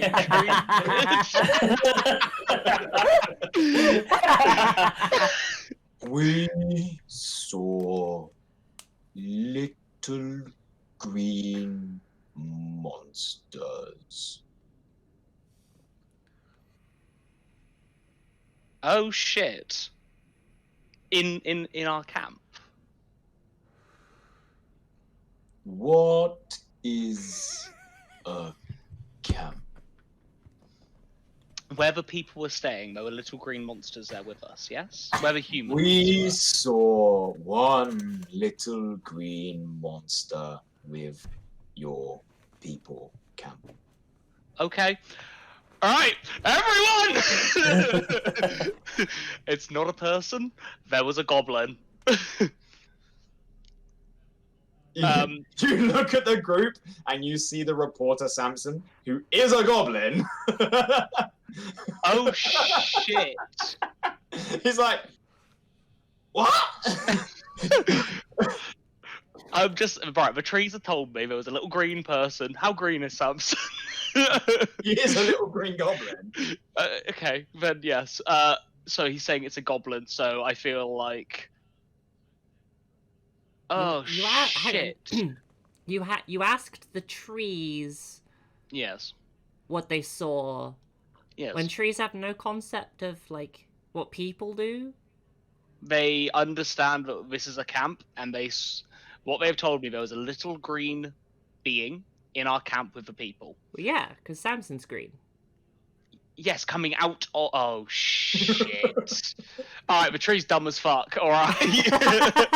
I mean, the trees don't understand. Yes. No, they It might don't. have been I mean, someone. you good try, horse feet, but like, My intelligence isn't very high either. Okay, I don't think the trees are going to be very helpful here. I think I'm going to go and sit in my thing and pretend that never happened. No. Right. So, who's in the middle? Who's in the back? In the Back. middle. I'll So, go back. okay, Yeah, come for on, the me. majority of the group. Okay, cool. So the two of you are watching over Calamity, D, and Cataract. Alakai, you're looking over Biogroff and Samson. Okay. Rayleigh. Yeah. Make a perception check. What are you looking for? I am looking for. I basically don't trust Davenport. Simply on the Understandable. basis that he's a cop. Yep, okay. And I want to see if there's anything not right about him. Okay. I got a 17 plus 2. So 19. Okay. The things you see. He has a crossbow. Uh-huh. He has a short sword. Mhm. He has a chainmail suit. Mhm. He's keeping it very close to him now. Mhm. Roll me in an insight check. Yeah. Okay. It's not that bad. Insight. Oh, I have a +2 on that too as well. Okay. 17. He's on edge. He's nervous. Taking a look at the crossbow, it's not very worn. Uh-huh. You're used to dealing with law. Hmm. Normally on the wrong side of it. This is the equivalent of a country copper who has never seen a day of action in his life. Uh-huh. As far as the law goes, you imagine the most this guy's done is arrest someone for littering. Like, no major thing. You were, aside from that, you heard from D earlier that that Samson set fire to a tavern. Yeah. And was not arrested. It's the kind of backwards town where you're like, bit of a slap on the wrist. You shouldn't have done that. Mistakes happen though. I will let you off. Uh-huh. It was. You're getting the feeling that he's out of his depth with a murder, and his requests for help. As much as you don't like law enforcement, he genuinely needs your help. Like, this is beyond him. Uh-huh. What was the murder weapon? A dagger? It was a dagger. Does he have an empty holster? Not that you can see. Okay. You can see he is the town sheriff. He gets given a crossbow and a sword, and that's probably all he gets given. Okay. I'll stay sat with him, but I feel better about it. All right. The carts begin to move. You begin traveling further and further onwards towards Strixcliff. On the journey, is there anything anyone else would like to do? A friend, Bygroth, and Samson. How are you going to do that? Charm. Hell, my favourite dad joke. I have no idea at this point. I just You're going to have to try and do something. You want to try, but what are you going to do to try? They're pretty upset. I'll give them both you see Samson is actually you're not sure if it's because he's just trying to process, but he is writing a lot of stuff down in his little notepad. all in Goblin. All in Goblin. Shit. I give Samson my blanket that I throw over him. It's Sorry. okay. That's already been thrown at me once. I know. I His didn't feet. see anything. I was protecting you. Thank you. That's all right. Keep it. For the moment, it's going to keep you warm tonight. Little bit robot. Yeah, a little bit. Oh no! Up with better. It's gone now. Okay. Cool. I don't know what's wrong with it. Thank you. That's all right. It's a bit cold, and I'm a little bit scared. Bugger. Good story, though, I guess. Yeah. Well, you will make a story, that's for sure. And I go to take a sip of. I got a bottle of whiskey for some reason. I probably bought it. And I offer some to Bargroth before I take it. Oh, thank you. That's all right. Drink up, Grabs drink it, up. Starts, has a bit of a sip. Oh. Whiskey. Thank you very much. That's all right. I take a quick sip, like little sip, and I hand it back to him to see if I drink some more. Oh no. We were all woken up by that. I think I just want to try and get a little bit of sleep. Go for it. Thank you. Sorry. What are you apologising for? Well, it's rude to refuse gifts, isn't it? That's all right. Not everyone drinks. I normally do, but that's a bit harrowing.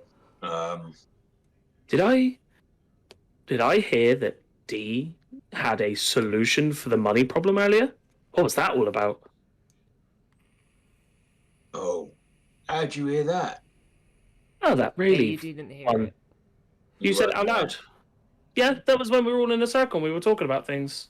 No, I didn't there? say Really that. mentioned it just a minute ago. I said No, that they Keith said that owed they her owed them money. You do not know that they said there was a solution. I'm confident Nope. you mentioned it. Nope, I am keeping very strict notes as to what you've been told by each other because you were. Oh, okay. You know um, how much money was owed? quite a bit. They took it out of the till from work. They're going to get in trouble next week if they don't get it back. Oh, it's got to be a lot then, I take it. Bunch of gold. Gold. Yeah. Shit. Well, If you ask me, well, I think that Dee had originally had a bit of a thing for Keith. He was leading her on. He was. Just wanted the money. Maybe she worked it out. Crime of passion it is. You start scribbling. I'll write that down on a little notepad. Okay. Alright, well, get some rest, and I'm going to pretend to go to sleep, but I'm going to stay awake. Thank you. Samson, stop writing. Get some sleep. All right.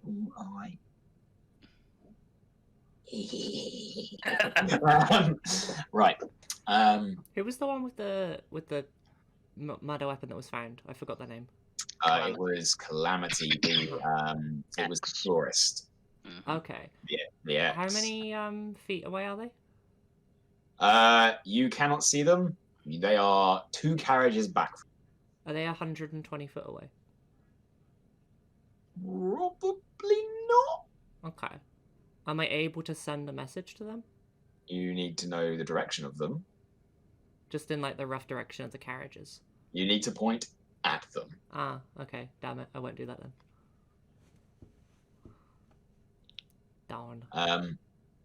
I'm Furt and Haladnir. Is there anything you would like to Seeing as it's just like us lot now, I just wanted to have a quick chat with Calamity. So they seem to be very conscious of each other's presence. As much as they didn't like spending time together, they were always aware that they were around. Was Keith alone for an extended period of time?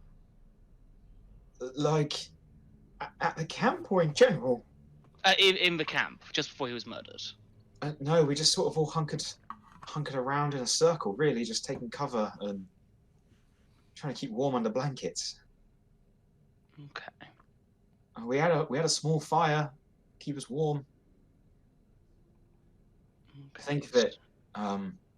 Bargroth was supposed to wake up and keep the fire going.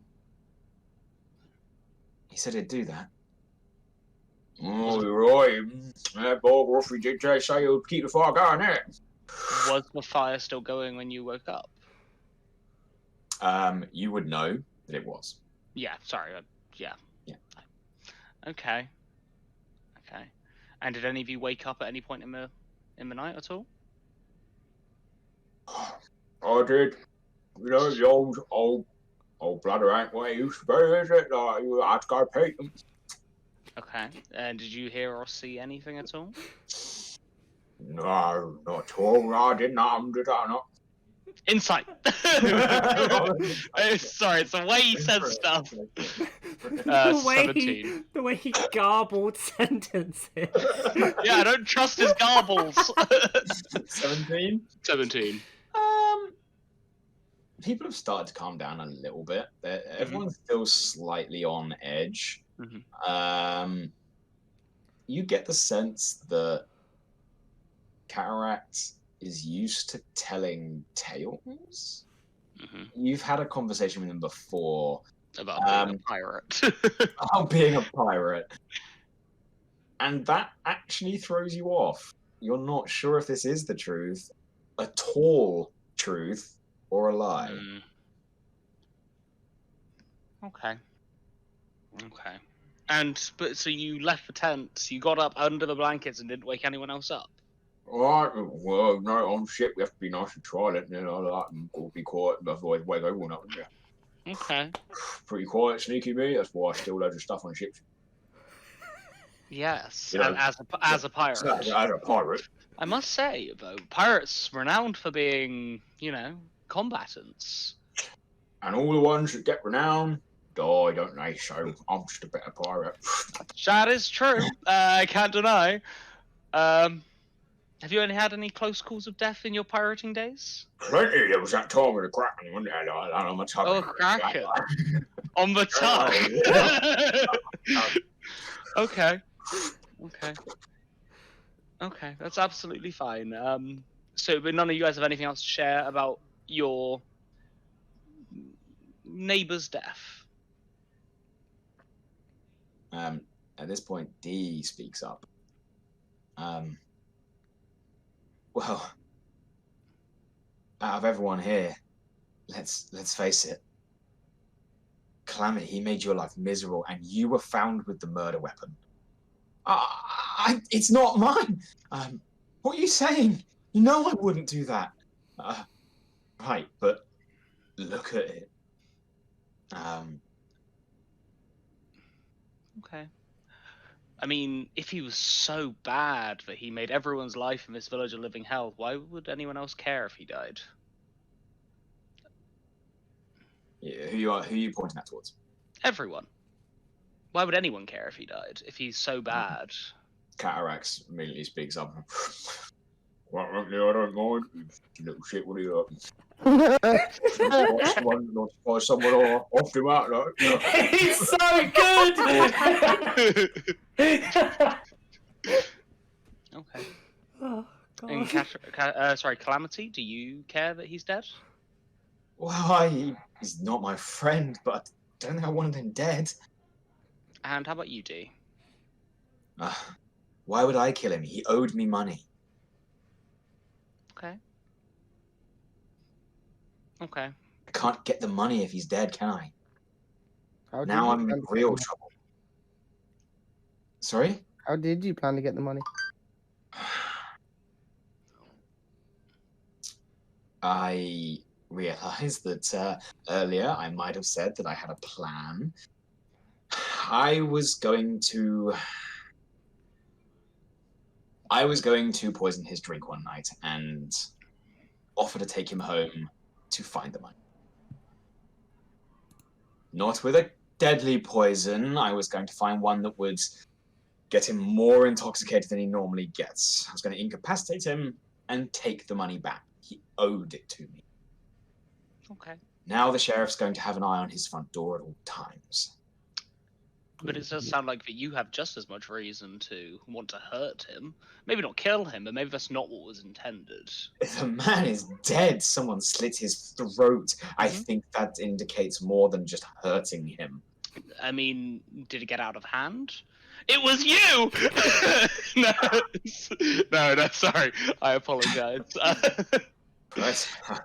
Well, sheriff strikes the best deputies I can see.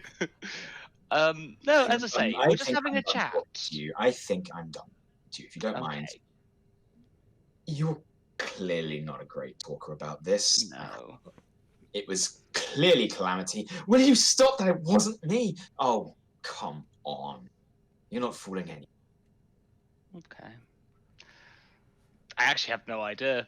Does it seem like this dude's getting very defensive about it and like very like more agitated by the questioning? D? Is it the one with The one Yeah. that no longer wants to talk. Let me an insight check. They are clearly defensive. But in my mind, I just blamed her. oh my 4 4. Right. So just because you rolled an insight that's low doesn't mean Yep. you can't come to your own conclusions. I want to make that very clear now. It just means that I won't confirm things. Mhm. Or I might confirm false things to you. Mhm. So you do know that the moment they got more defensive was the moment that the Haladnir just pointed out and quite bluntly said, "It was you." Okay. They are frustrated, and they quite clearly don't want to be here. And I play something up real quick about my race.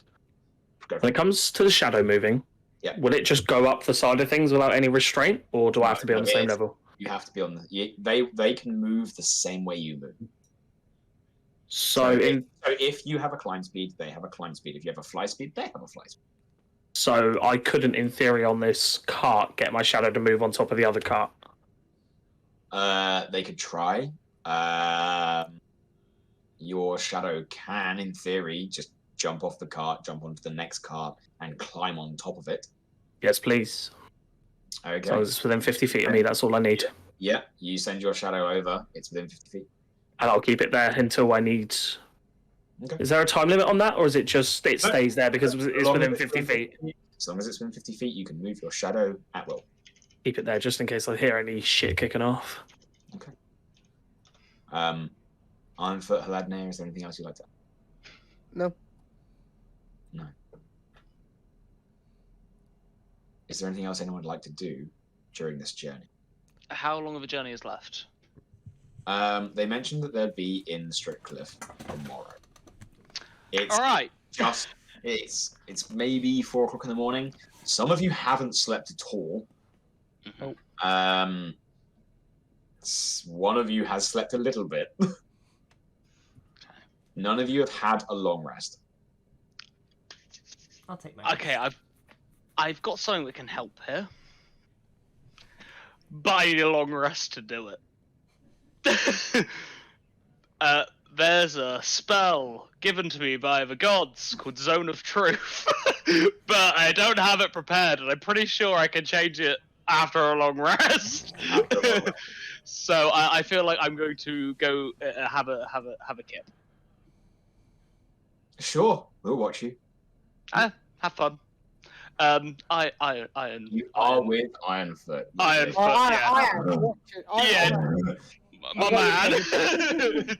just keep an eye on me. Make sure I don't get murdered. Just holding up Thank a you. big metal fist. Okay. So, Haladnir, you go ahead and you attempt to finish your long rest. The rest of you, can you please make me a Constitution saving? Yeah. Do I also get to do my rest, or is this to do? If you're going to sleep, if you want to go to sleep, Yeah. you can rest. I would love to. Yeah. You'd like to go to sleep, you don't need to make the save. Dope.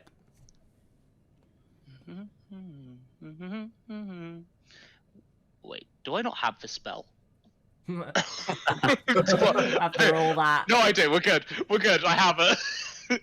Con saves from Alakai. 11.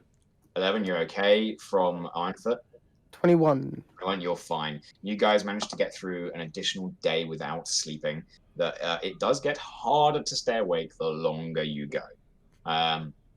But it's not long before the sunlight kicks up above the trees, and the carts slowly begin to outpace the snowy backdrop, which, as you look at it, it's not a tundra. It's not like a barren wasteland of ice. These are woodlands absolutely coated in fine white powder. This is like Santa's grotto without the flashy lights. It's a beautiful place, especially in the daylight. You can see the sun like reflecting off of the snow itself.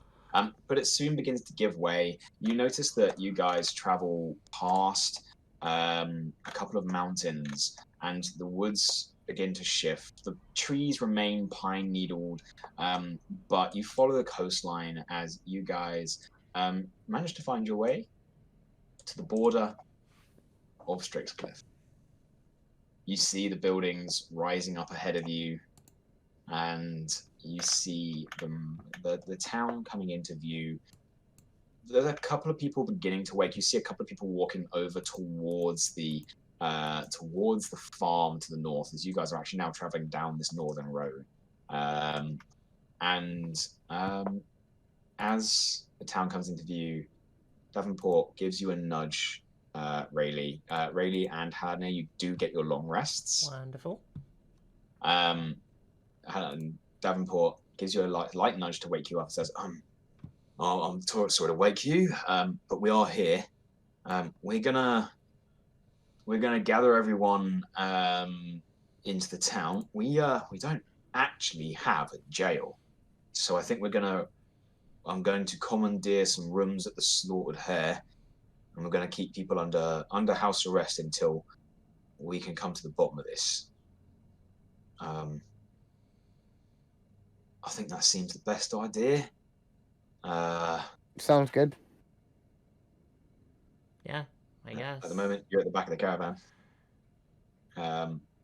It's just talking to Rayleigh at the moment. You guess? You ever done this? Got to ask. You ever done this thing before? I'm gonna be very honest. I haven't. I mean, I've never had an agreeable conversation with anybody like you. You guys tend to not be very trustworthy where I'm from. Just to make sure I've got this right, you don't trust humanity? No, guards and sheriffs and guards and sheriffs. Yeah, I've had lots of people, falsely imprisoned or, beaten up or attacked or murdered. Right. And... We don't have that here. We don't have that here at all. In fact, the only thing I've ever had to do was give young Timothy a little bit of a clap round the ear because he stole a bunch of apples from old man Pennock. And obviously when Samson set that barrel on fire. And when Samson set the barrel on fire, but he is an idiot. So crimes forgiven because stupid. I like it. I gave him a rap on the knuckles. He had to pay for the damages. That was done. We've never had anything like this in Strixcliff. Is there anyone new to this town? You lot, but I know it's not you. But, not really. We're a sort of out of the way village. Town, I guess. We've got a church, so I think that upgrades us, from village to town. Yeah. But that's not. Everyone knows everyone around here. Look, I understand that you're not a big fan of law enforcement, and you really didn't like the idea that I was attempting to deputise you. I really want to let you know that was just an excuse to put it on paper that I've got an excuse to pay you for all the help you gave me. I'll just stay off the books. I'm fine to not be paid. Right, gotcha. Would you please help us out, though? You and your 3 friends, you seemed pretty tight out there fighting. I don't think I even know 2 of their names. One of them's Horsefoot and one of them's Maskface. And you're Rainbow Drop? No, I'm Rayleigh. My dog here is Rainbow Drop. Oh! Right, you might want to tell that oil-haired fella. He was pretty certain your name was Rainbow Drop. Sorry, Rayleigh. Look, I'm sorry that you've had bad experiences with people like me, as you say, in where you come from. But round here, there's none of that. We just give people a little bit of a rap on the knuckles and get back to it. I could really do with your help. I'll have a few conversations. I'm told I can be pretty intimidating. Right, yeah. In conversations is good. Intimidation to a degree. Oh, I Would won't. be I great. won't. I won't do your job. I mean, I don't even know what my job is at this point, other than to try and Well, work your it job out. is definitely don't detain people who are innocent, and definitely don't tie anybody up. Because that's insane. that was oilhead guy's thing. That was Yeah. Alakai, I think his name is. Look, I don't know who it is, and I can't let a possible killer just wander the town. So I have to detain everyone. But when I say detain, I'm just going to put them in rooms in the slaughtered hare, make sure that they still get meals, but they're not allowed to leave the pub. That's more like it. That was my intention the entire time, because we don't have a jail cell. We're not that kind of town. And I don't want to lock them in the crypt of Bramwith. That is sacrilegious. Right, but I could hire you as an investigator, like private eye. Mm. I won't put it on the books. No, Or I'm rather- fine. Okay. I Right. will investigate because I'm curious and I want to know the answer, but you do not have to pay me, and I do not want to be on paper. I don't want my name anywhere, thank you. All right. I'll ask the others as well. I know you're all innocent. I really do get to the bottom of it. Okay, then. And he spends the rest of the ride in silence, just not sure how to talk to you. Yeah, I've not made this easy for him. It doesn't take long for the carts to pull up in the middle of town, and Davenport does get out, and he wanders around to the two carts and right, everyone off. If you lot could all follow me, my friends, if you could just keep an eye on everyone. We're going to get everyone rooms at the Slaughtered Hare. I will have a quick word with the owner, and we'll get everyone put aside in rooms. You three, I would like to hire you as outside investigators, with the I'll deputize you. Obviously, deputizing is temporary. It will give you permission to search the properties of the suspects, without, I suppose, me and any other deputies that I might hire, and I'm going to have to hire a few to keep an eye on people now. Man, this is going to cost the town quite a bit. To just get access to various areas and question the suspects. Rayleigh here. By the way, it's not Rainbow Drop. That's the dog. Yeah, that's my good boy, my best little boy. They're already willing to do so free of charge, which I am eternally grateful for. Obviously, if you guys would do it free of charge as well, that'd be amazing. But I could really do with your help. I mean, these three in here we can question if you want quickly, because I got some enlightenment from the great god above, D&D Beyond.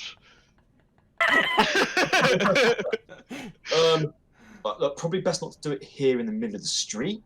I already have to find a way of informing relatives. Informing the relatives and making sure that we don't leave a cart with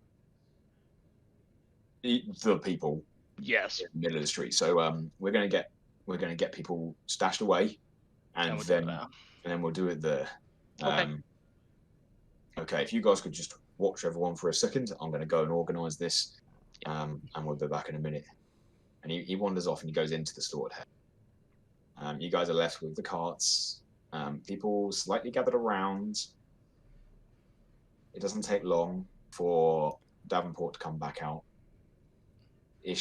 Gather everyone together, including yourselves, and pull everyone into the slaughtered hare itself. This is a large country tavern. This is like, it's the pub you see in the middle of nowhere village that is clearly the main attraction to the village. It probably was once the most, like, the town meeting place. There is, in fact, a stage in this bar that looks more like a political podium than anything else. This is the this is the politics of the town here.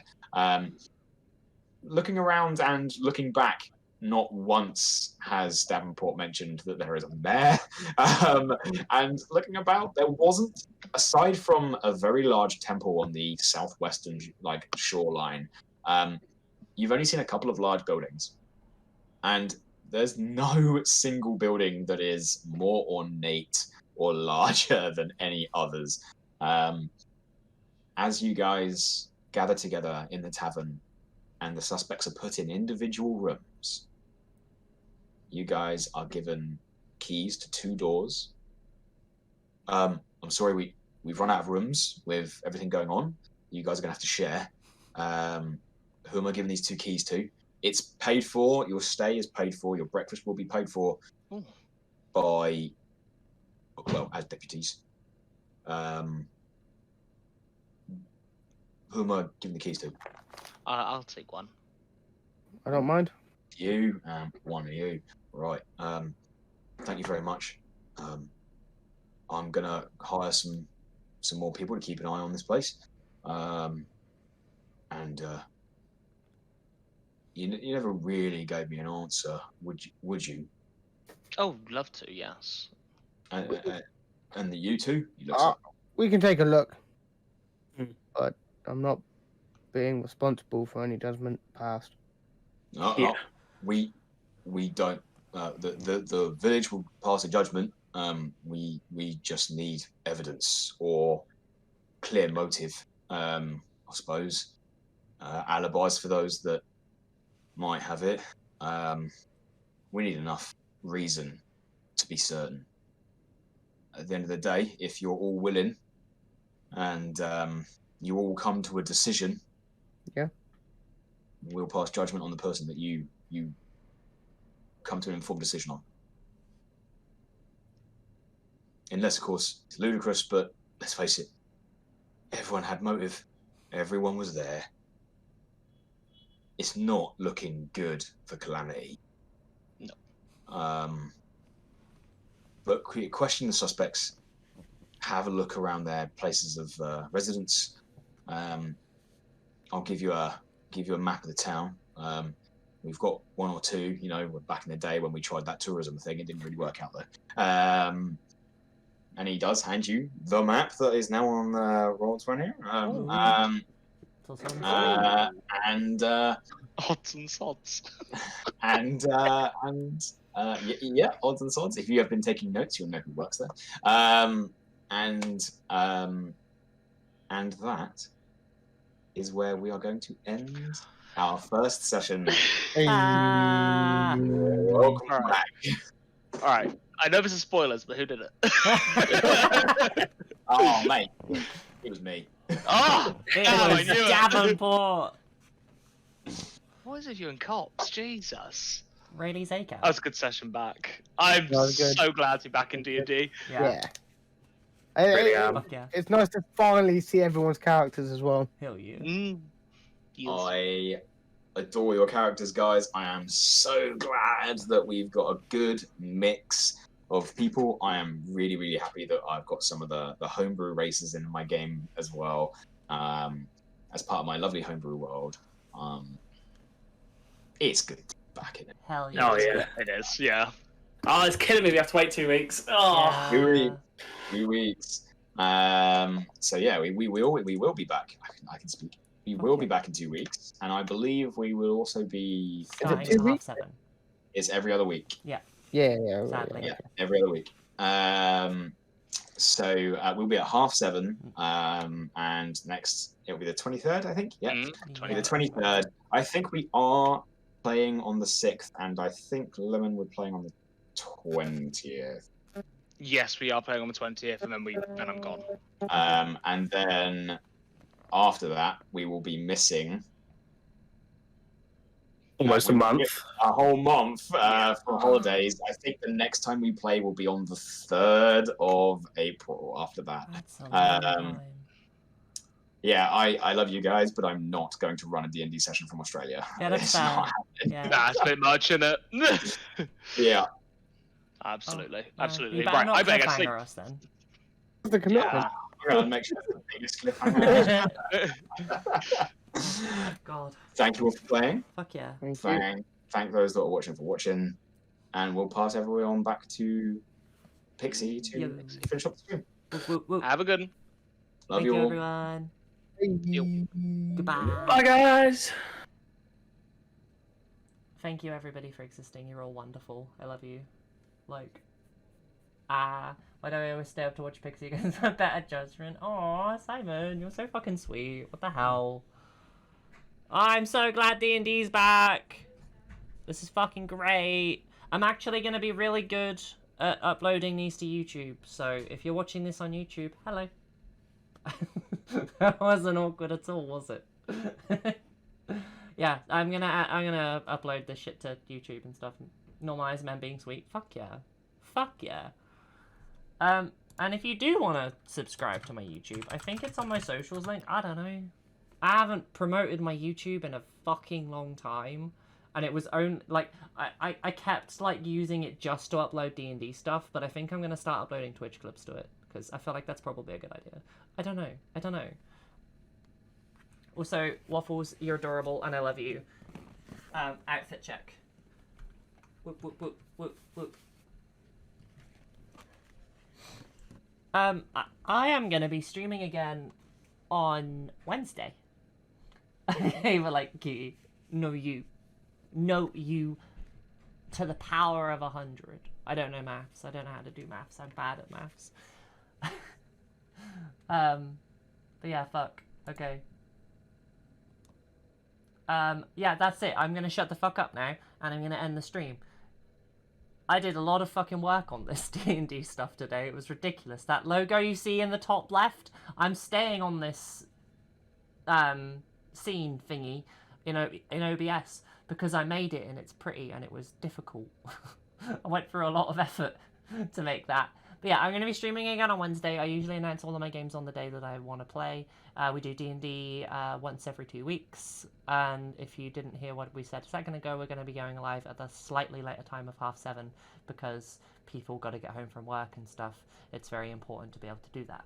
But yeah, I'm going to shut the fuck up now and I'll see you all on Wednesday. You're all amazing and I love you. So yeah, good night. Cute people.